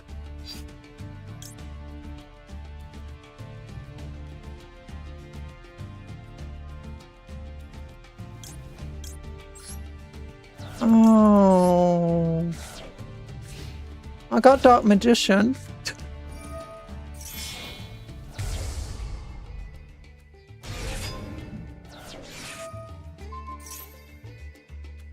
I'm just gonna effect failure you. Wait, what's it doing? I'm not aware. What? Yeah, I'm gonna activate this. But go back. I'm just gonna undo what you did. Yeah, I'm gonna get that back to the deck. And draw a card. Nice. Ah! Reduced you to some pirates.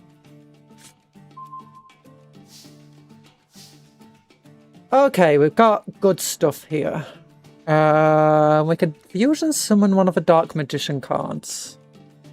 What I'm thinking is...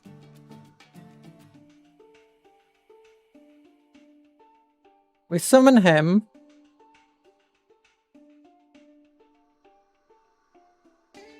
We can send both of them to a graveyard. Yes, summon this dude. Fusion summon. No, don't want to do that. And let's go into this guy here. Yeah. And select fusion materials. This one. This one. No, we'll confirm. That's it. That's all I want to do. Face up attack position. We'll activate her effect. We'll activate his effect. And we'll activate his effect. Select cards to target. Now I want to return a target to my hand. Who do I want to return to my hand? She'll be good to return to my hand. I don't want to do any more chaining. Yeah, because then I can summon her to add that guy back again. We'll definitely want to set this one. Get all these fusions going. Then we want to set this one. Get even more fusions going. Yeah, we don't want to destroy that card yet. We want to...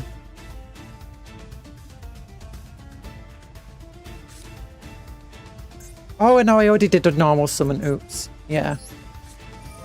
I'm a silly Billy. Nah, I'm not going to chain. Let's bring her out because we like her. Let's send this one to the graveyard, I guess. And one from the hand. Or do we just send...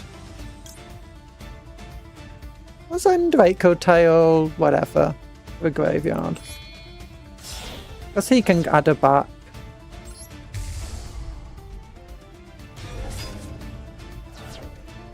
And yeah, let's select this. I don't want to do any chaining. We've already got that. Let's go. Get rid of their effects, you know. Destroy card. No, thank you. Then we can activate his effect. Return her. Back to the hand. Probably not the best actually to do it this way. Because there's a much better card that I can just add to my hand now. This one.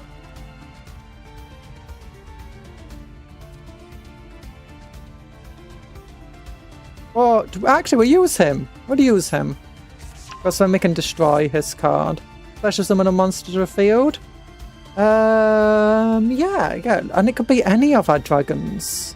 Who do we want to bring out? Let's go with red. No, we can do Red Eyes Dark Dragoon later.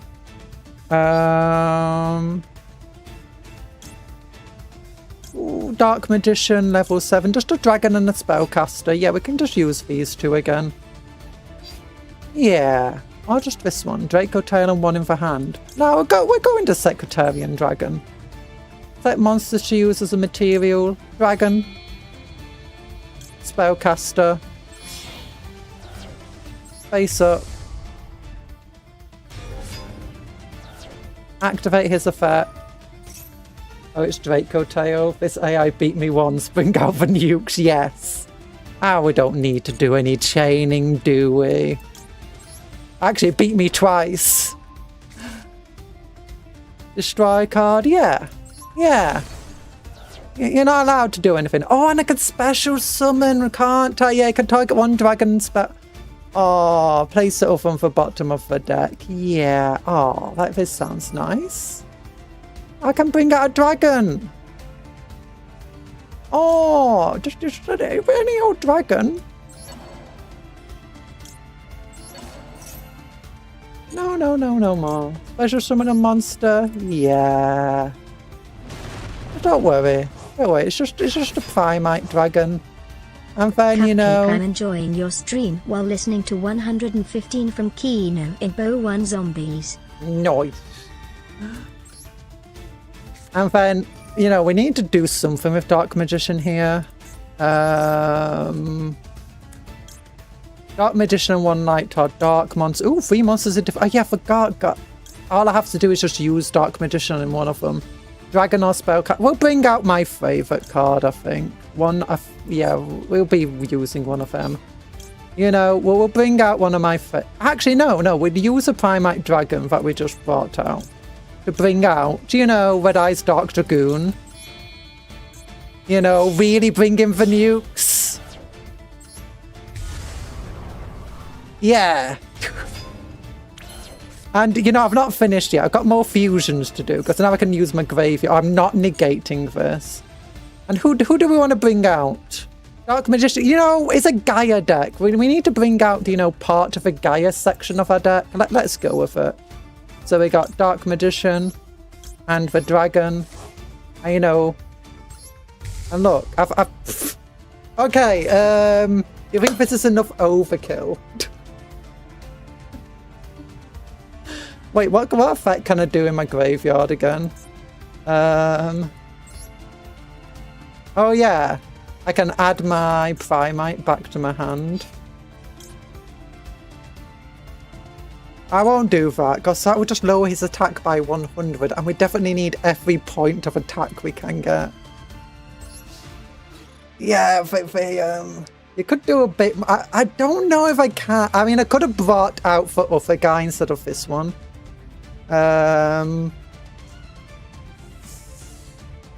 just in case they want to try anything, well, if we can't bring out any dragons, we can negate one of the things, we can negate more spells, we can banish the cards in the graveyard, and we can negate a monster.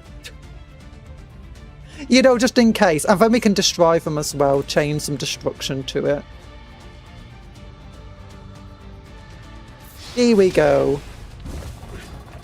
We got we did summon Dark Magician. Dark Magician's here twice in both the Red Eyes Dragon armor and the Gaia armor.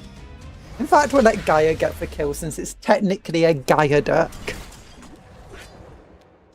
Yeah, I just went, you know, primates feel a bit overpowered. Dark Magician feels a bit overpowered and Draco Tails feel a bit overpowered. You know what would be a great deck?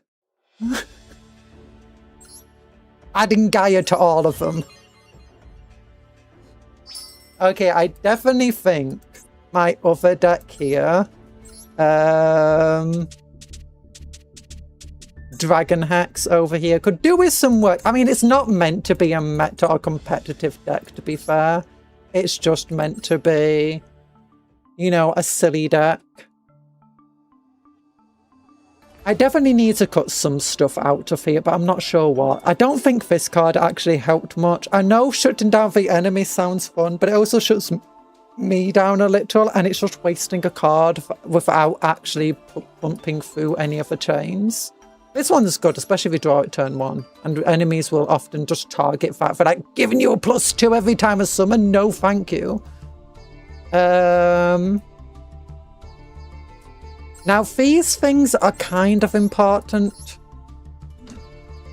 Like, but it's mostly just this guy for level 2 here who's important, and I guess for level 2 here. Ladderite Dragon itself isn't actually too important. Labradorite, sorry. Labradorite.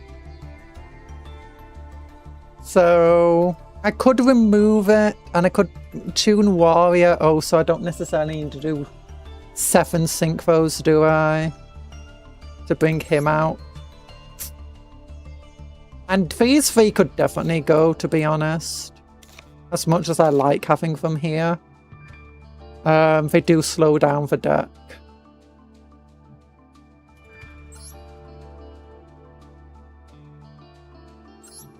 Well, this is nice. I don't think The issue with having 3 of a field spell is you got to have a chance just to draw 3 of it at once. And it's a card that gives you a +2 though. So if you go turn 1 and you got 3 of them in your hand, it's not going to hurt you too hard. Use 1 of them, you get +2 on your opponent's turn if you survive the next turn. That's really good. Brings out my dragons in the graveyard. That's amazing. Getting a Primate so you can get the Primate engine working. This extra card draw, it's worth it. You're going to do a normal summon. You're going to do a special summon. You might as well do it. It will place itself immediately. What are your thoughts on the Petra Parker comic? I've not watched any of the comic dubs. I've seen the Petra Parker comic things, and for fun, I guess. I don't know much about... I'm not big into Marvel. Especially Marvel comics. Fusion Substitute. It was a nice card to think about, but I think we're better off with Primate Fusion. Super Polymerization is worth it just because we got, you know, the Venom Dragons in here, and everyone likes using Dark Monsters at the moment. Well, Dark Monsters are always going to be somewhere in the meta.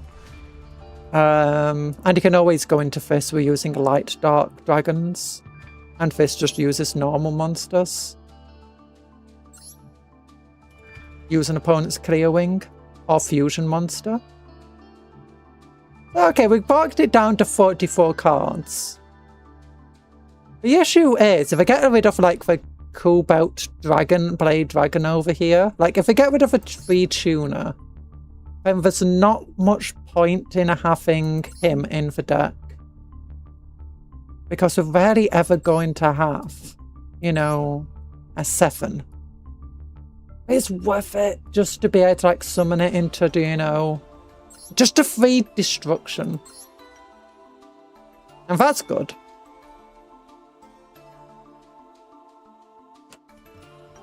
For Petra Parker comic dubs, the Petra Parker comics are not canon. So it's all fanon. That's what I do know about it. It's if a Petra Parker is a real character, but we know nothing more other than she's a female Peter Parker. Whether she's LGBT or not, we don't know. Because I don't think there's much known about it.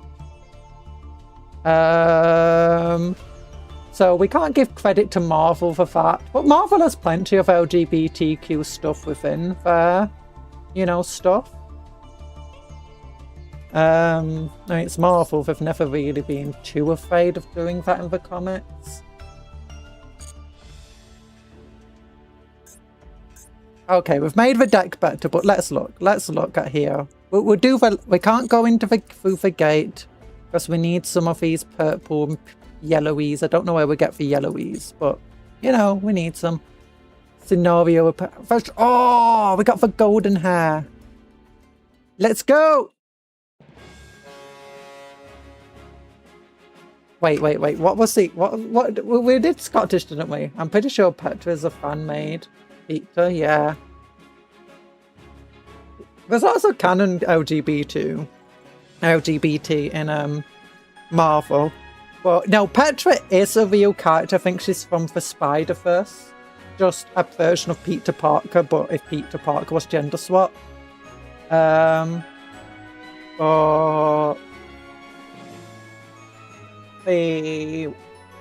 what is she exactly? Not confirmed. I mean, now Marvel could run with it. It wouldn't be the first time, so, you know, fan community has taken off with something, and they've gone, you know what, we'll make it canon. Harley Quinn. I thought that was less fan and more a comic. I thought that wasn't Marvel doing it as well. That was whatever. DC. Okay. Aye, looks like the Lees made it back safe and sound. Yeah, Captain.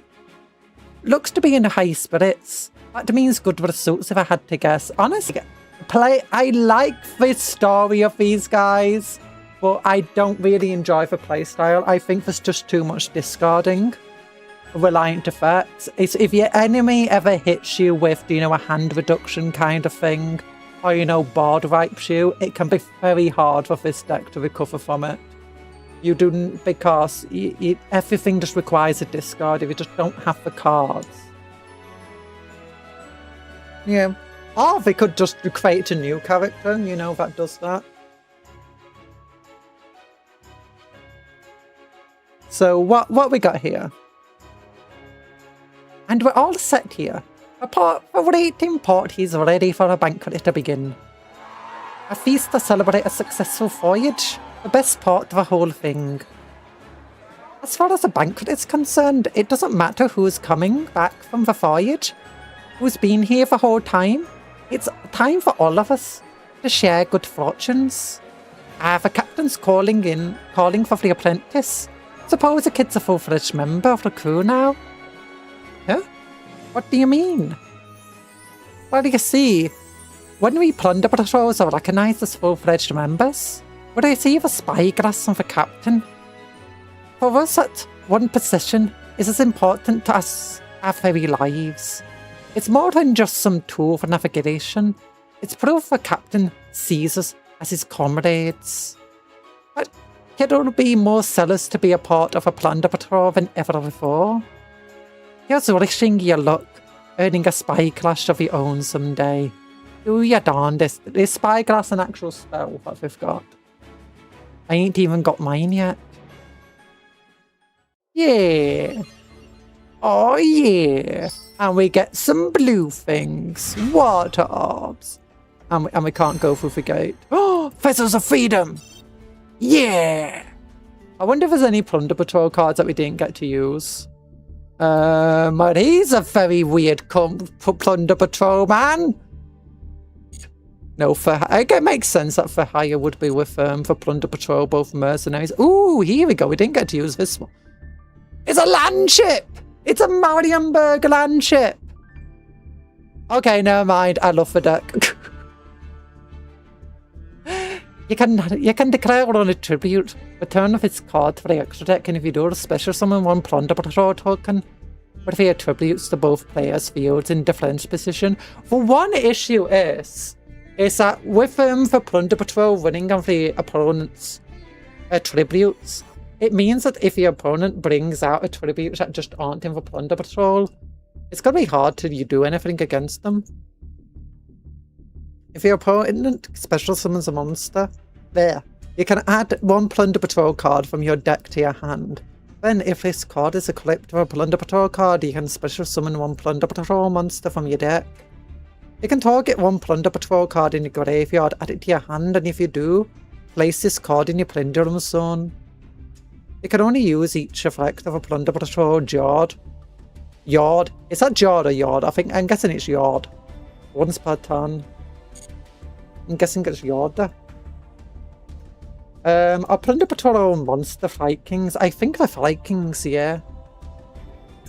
Featured cards. Why do these guys have every type of monster ever? Little weirdos. Because they're fiends. They're fiends. Yeah, I keep... Oh, connecting. Oh no! It doesn't want to show me the featured... It crashed.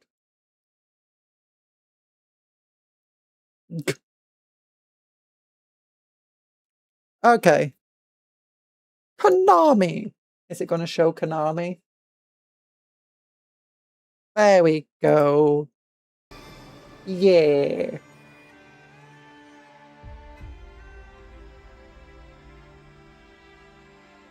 Too much of it crashed the game. Potentially. Receive a special gift. Yeah. Oh, special collection packet. We get... Oh, gotcha. Gotcha.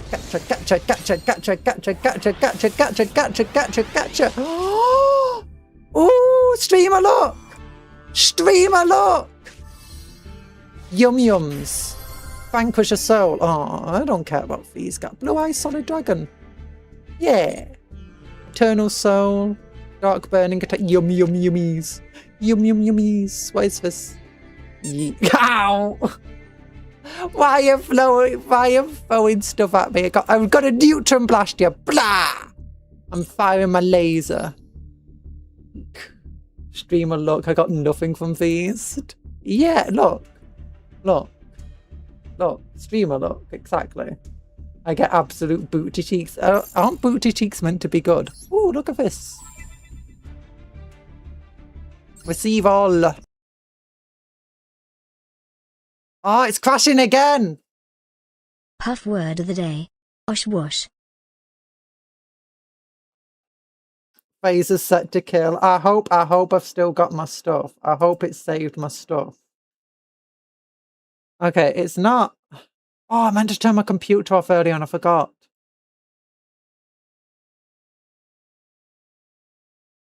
Okay, game crashed. I think my computer broke.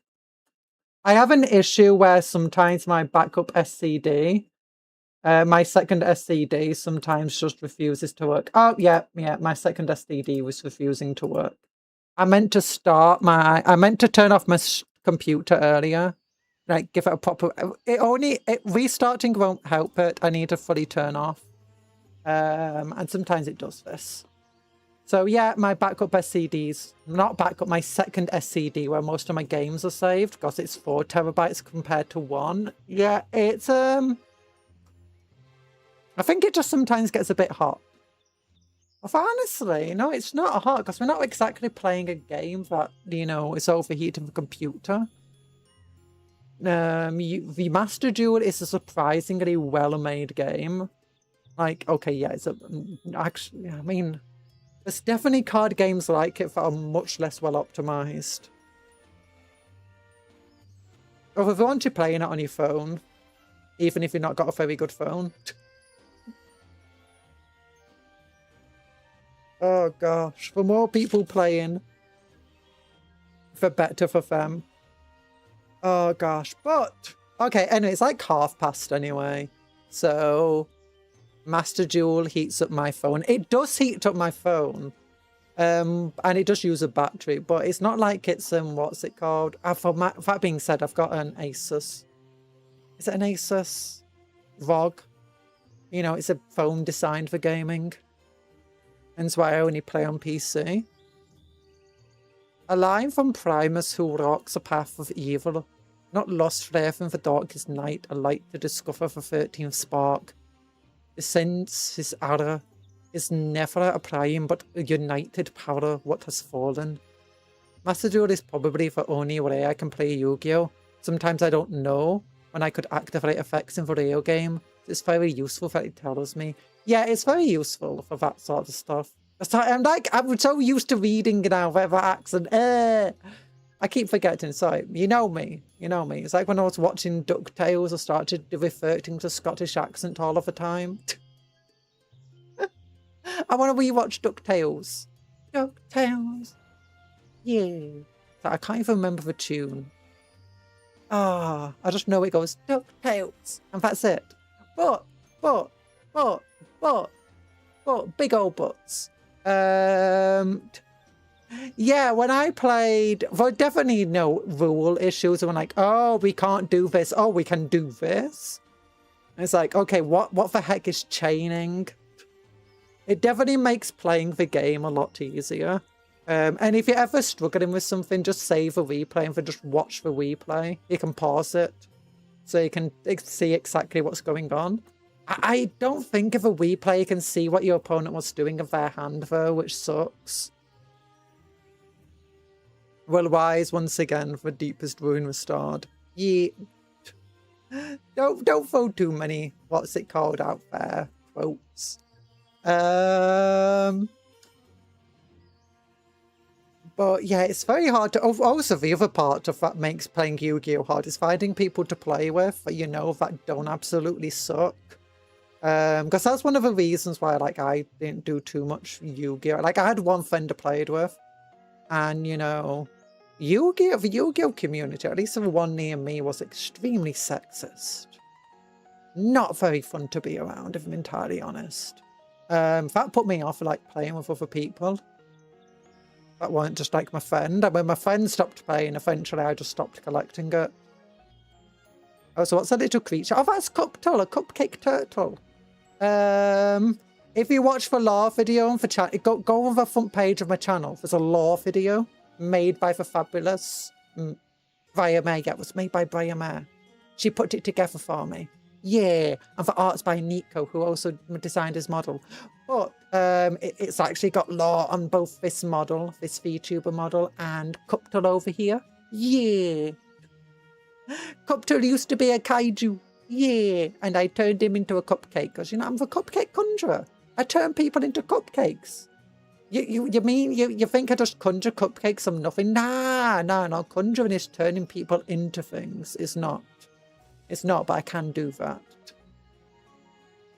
You need to go out and find someone in a store to play, and who knows how they'll be. Playing online is so much easier. Yeah, also, I do get very anxious when playing online with others, to be honest. I always feel bad whenever I beat someone as well. Milk for the cornflakes. Cupcake turns people into sweets like margarine. Yeah, no, but you're sentient. You're happy. Look how happy over Lou. Look, when you turned into a cupcake, you got no choice but to be. I mean, you're always going to be happy because cupcakes are always happy. Also, Schedule with art by Clemoniac. Yeah, just give me a moment. Give me a schedule for a week. Tomorrow we're playing more Master Duel because I want to. Halo 4 again on Tuesday because I want to. And then also more Master Duel on Wednesday. No, just we're basically going Yu-Gi-Oh, Halo, Yu-Gi-Oh, Halo, Yu-Gi-Oh. You know, I've only got Master Duel on Friday. Oh, another short's going to be up on Thursday, so pay attention to that. Oh, maybe I should start putting shorts in Revel Vestias. New short every Thursday. Yeah. Milk of the cornflakes. I've been stream watching for a while and just realised I didn't say hello. Hello, Night Parade. Thank you for lurking. Thank you everyone for being here. Yeah, I'm at the doctor's a lot this week. I've got appointments on Tuesday and Wednesday, hence why there's no member stream for Wednesday, and hence why Tuesday.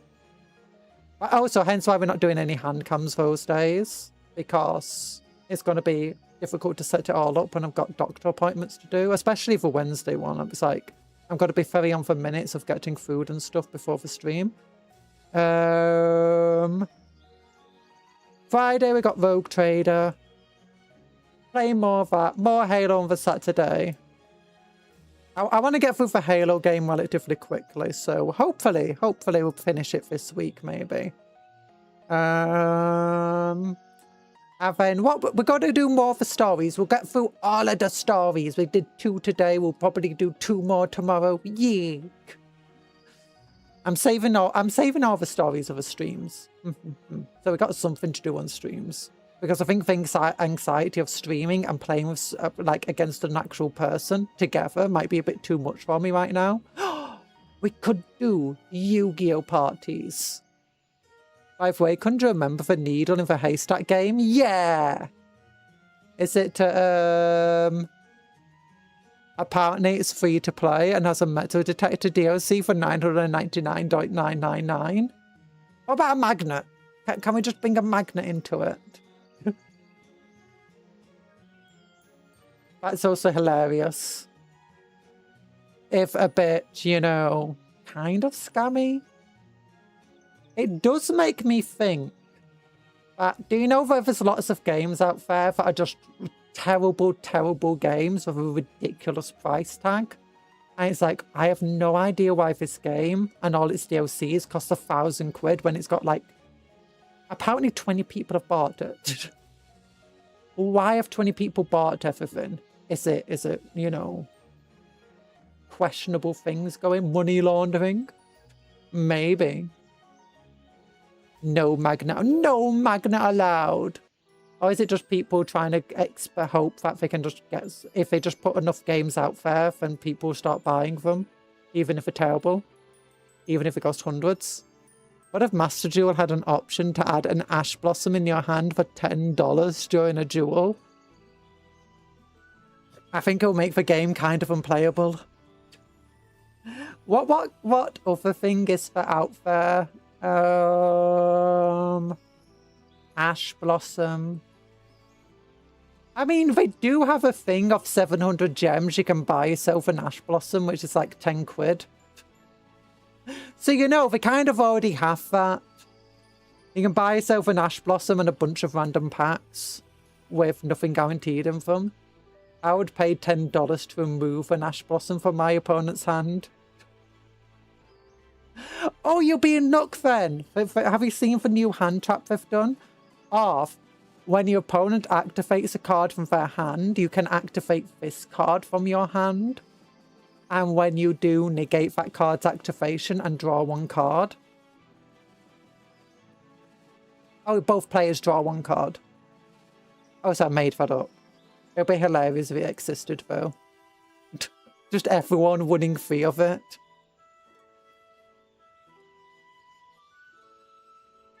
Oh, gosh. I would pay... Honestly, I don't mind Ash Blossom that much. It can be a bit annoying, but you can easily work through an Ash Blossom. The ones I find the most annoying are the Infinite one and... Oh, there's a Graveyard one. For Ash Blossom, but it's all focused on the grave, not the deck. That one screws over some of my decks massively. Like, I can recover from not being able to search my deck. I can't recover from not being able to go through my graveyard. Yeah, Ghost Bell. Oh, like, one time I was doing that. It's like, I can finally recover. All I need to do is play Fossil Fusion. And no, I couldn't get it. Although I do find the activation of her sometimes a bit weird, because there's definitely been times where someone's, you know, done a banish from the graveyard effects. I'm like, why couldn't I do anything to give out that I've got Ghost Bell in my hand? I'm still learning timing. Like, it turns out that, you know, when you got a timing that says when it's sent to the graveyard, it can be messed up. Like, I got a card, when it's sent to the graveyard by card effect, add a Fossil Fusion from your deck to your hand. Well, that means if you have an effect like discard a card and then do something, it messes up the timing because the when has to occur immediately after it's sent to the graveyard. But if there's still continuing effects afterwards, then you can't do it because that card's not finished what it's doing. Or if you send like 2 cards to the graveyard at the end of the card effect, and then you've got 2 effects that can proc, but both of them are when, only one of them can proc because as soon as you proc one, it ruins the procking of the other one, the timing. So it's, yeah, really weird. No worse feeling when your opponent activating something, you ash it and then use Card by the Grave on it. Oh, I've had that happen once to me, actually. I was like, oh my gosh, that's amazing. Although they kind of go, you know, -1. Usually what happens is, and this is something that happens the same with me, is that, you know, you be a bit trepidatious about what your opponent's doing. So you put out a card, you got like 3 cards in your hand that you could all use to, you know, make you to do some amazing plays. So you take the weakest one and do that one first. Your opponent knows that if they don't negate that, and you've got nothing else in your hand, then that could screw them over. So they need to negate it, or let you get that switch off, or that summon, or whatever. But if they do negate it, then you've just got 2 much better cards to use. And that happens quite a lot. Both to me and when I'm like playing against opponents. But like, okay, I have to negate this. Because it's like against elemental heroes, it's like as soon as they bring out Stratos or something, it's doom. It's doom. They've used the normal summon to get this card out. It's got a search on it. Stop that search, but then they just activate a spell card in the hand to do another search. It's like, yeah, sucks. There's at least stopped some combo. They didn't get it as far as they could do. Call by the Grave is banned. I swear it was banned in the TCG at one point.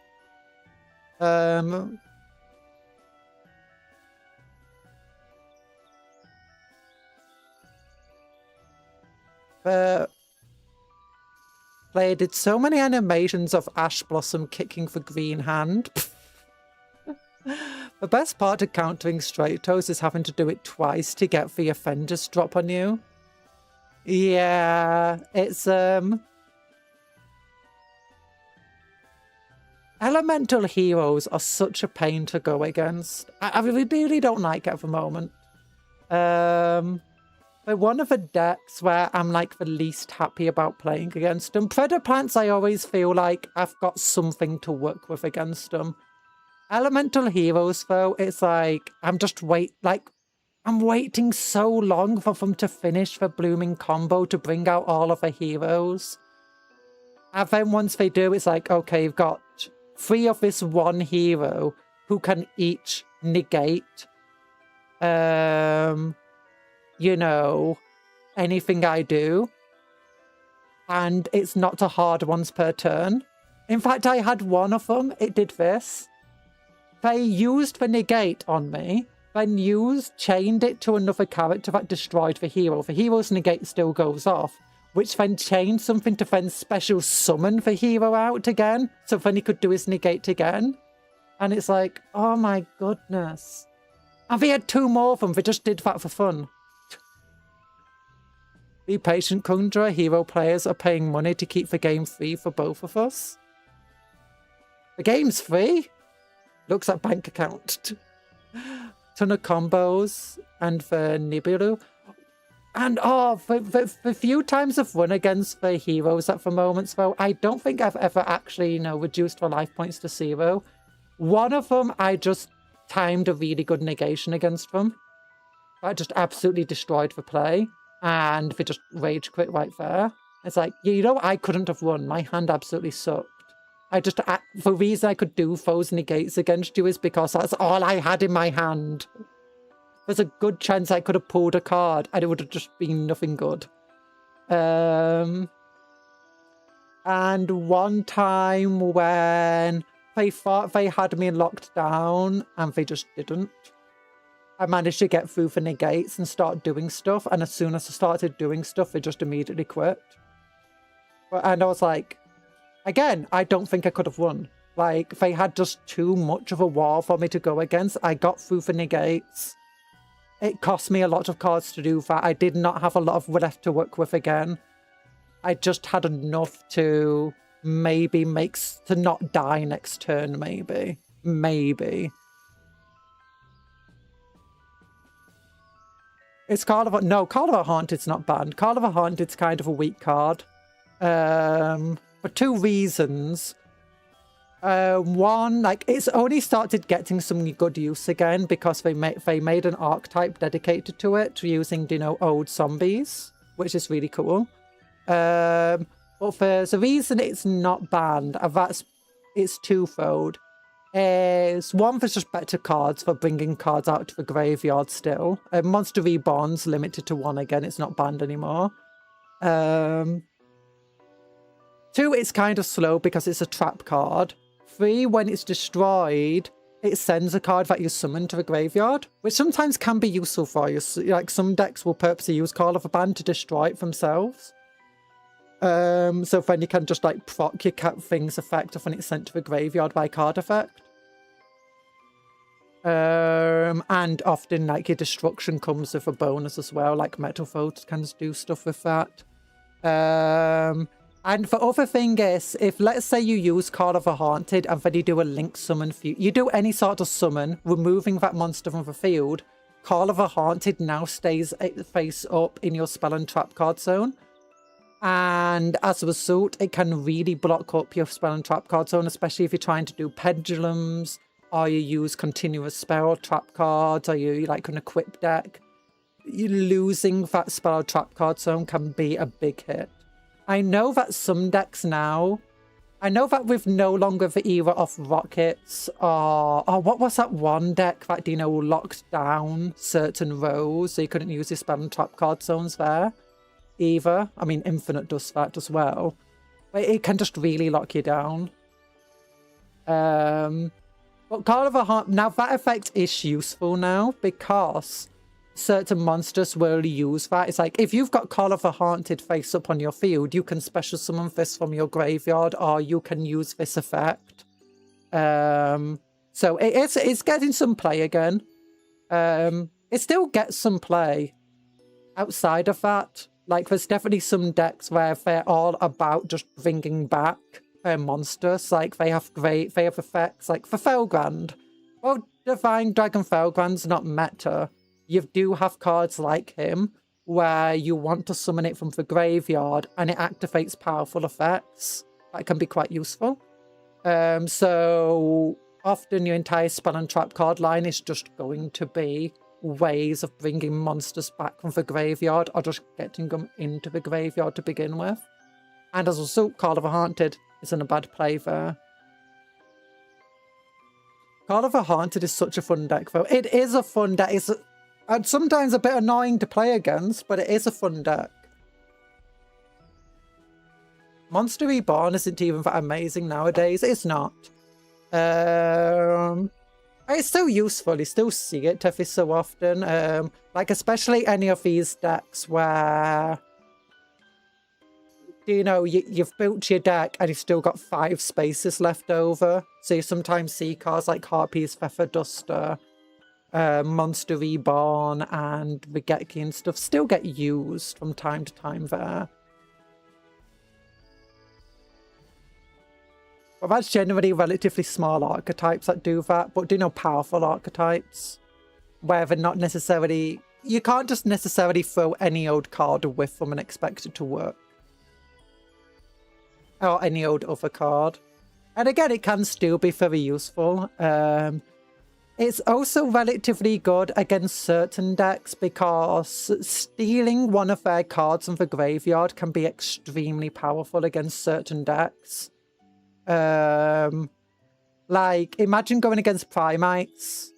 Actually, well, no, that is one time I went against somebody and they just Call of a Haunted my Primite Dragon, doing my level 4 one. Because the entire thing about that, not Call of a Haunted, Monster Reborn it, sorry. Because the entire thing about that is when it's in the graveyard in your standby phase, so after you draw for your turn, you just add it back to your hand. And then you can summon it and just search out another Primite card from your deck. And then if you've got any Primite cards in your graveyard, you can set them back onto the field, which is incredibly powerful. Now, unfortunately for them, I had 2 of them in my hand. So that was a bit of a waste on it. But for our cards like that, where the entire... Just removing a single monster from their graveyard can just screw them over massively. Especially if they spent a bunch of resources to get that monster into the graveyard or get that card there. But yeah, Monster... It's not an amazing card. It's not a terrible card either. But what? I wonder if... No, Giant Trunade is still going to be a terrible card to have. The reason Giant Trunade's still banned is because not what it does to your opponent, but what it does for you. Like, if you play for Primites, you've got lots of like continuous spell cards and stuff, where what their powerful effect is when you first activate them. After that, they're kind of meh. But if you just return it to your hand, you can play it again. But that's the reason why other cards like Harpy's Feather Duster is allowed, but Giant Trunade isn't.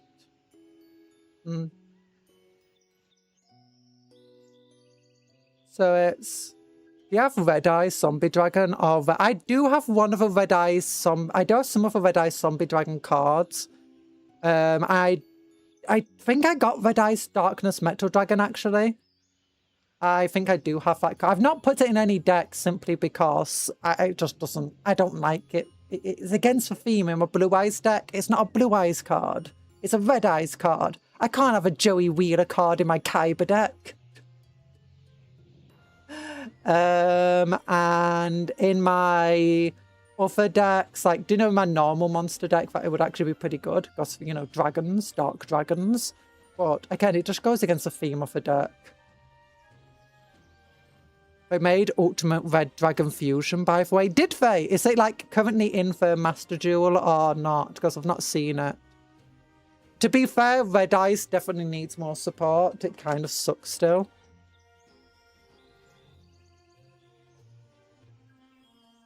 Ooh, so eventually get here. Trunade is also useful in having some of the stronger spells and traps having destruction protection. But Trunade doesn't destroy. Yeah. I think he still gets some of the, like, is it Eternal Soul and the other soul? The other Blue Eyes and the Dark Magician soul cards. Where their effects is if they leave the field, destroy all of your cards. It doesn't matter if they're destroyed or not. Or where they go, they just leave the field. So you still get the negatives of those cards while ignoring the destruction negating effects. Also, it doesn't target, that's the other thing. So cards that have like protection from targeting. Yeah. Alright, so if you do the entire work with Dark Magician to bring out his trap card, and then you protect it. Oh, which is the card that stops your spells and traps being destroyed in Dark Magician? Well, there's one of them. And from being targeted by card effects. So it's really powerful, really useful. You pretty much need it because otherwise your opponent can just MST one card and just clears your entire field. But yeah, Giant Trunade will just ignore all of that. Just get rid of it, clear your field, and then they can OTK you.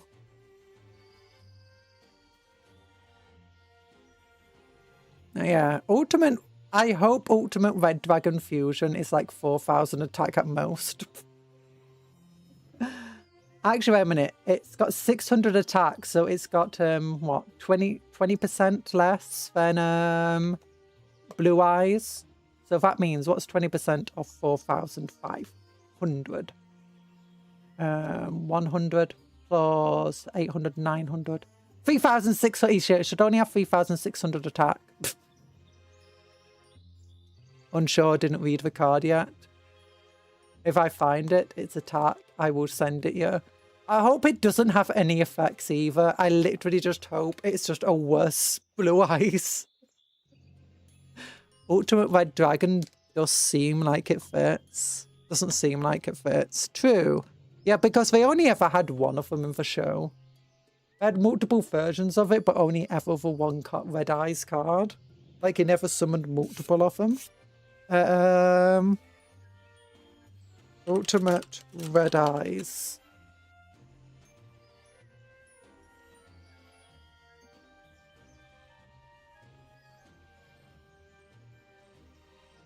Oh no, that's just DeviantArt version. And it does have 3,600 attack. Hilarious. To be fair, most Red Eyes decks don't even run Red Eyes Dragon.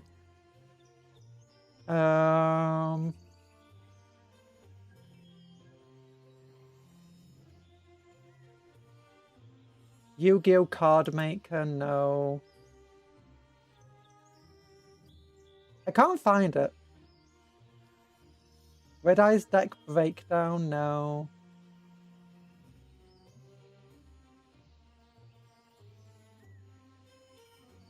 Manage settings, reject all. Okay. No, that's just talking about a very good Red Eyes deck, which uses Red Eyes Dark Dragoon. No, they don't. I can't find it online. If you find it and it's official, tell me. Oh wait, we've not looked up for Yu-Gi-Oh! What's coming next week in Warhammer? Because it's Sunday. It's Sunday. We need to look at the pre-orders. It's Custodies, and hopefully they're going to be reasonably priced. As far as Warhammer... Ooh, Legio Custodies. It's got a scatter dice. Yeah. Oh, Empire of Man. Battle March Army boxes. The Battle March Army boxes are finally releasing. Yay. Raladon, another Blood Angels, Horus Heresy book. Oh, look at that. That's cool art. Yeah. Exciting stuff. Yeah, it's Warhammer. It's not going to be... Oops, wrong one. It's not going to be reasonably priced. It's Warhammer. Okay. what are we going to do, though? I hope you had a good time on stream today. Remember to like the stream if you have.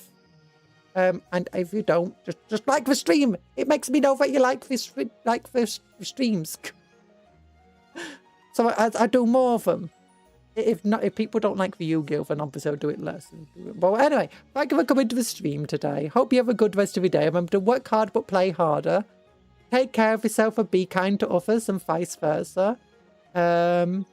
Eat good food, sleep well, dream of cupcakes, but don't eat cupcakes because they're friends, not food. Goodbye, everybody. Love you all. Do smash.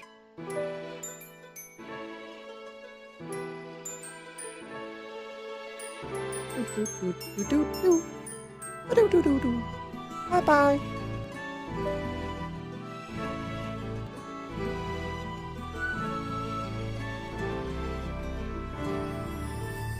I probably won't paint one of the custodies like him, I'm sorry.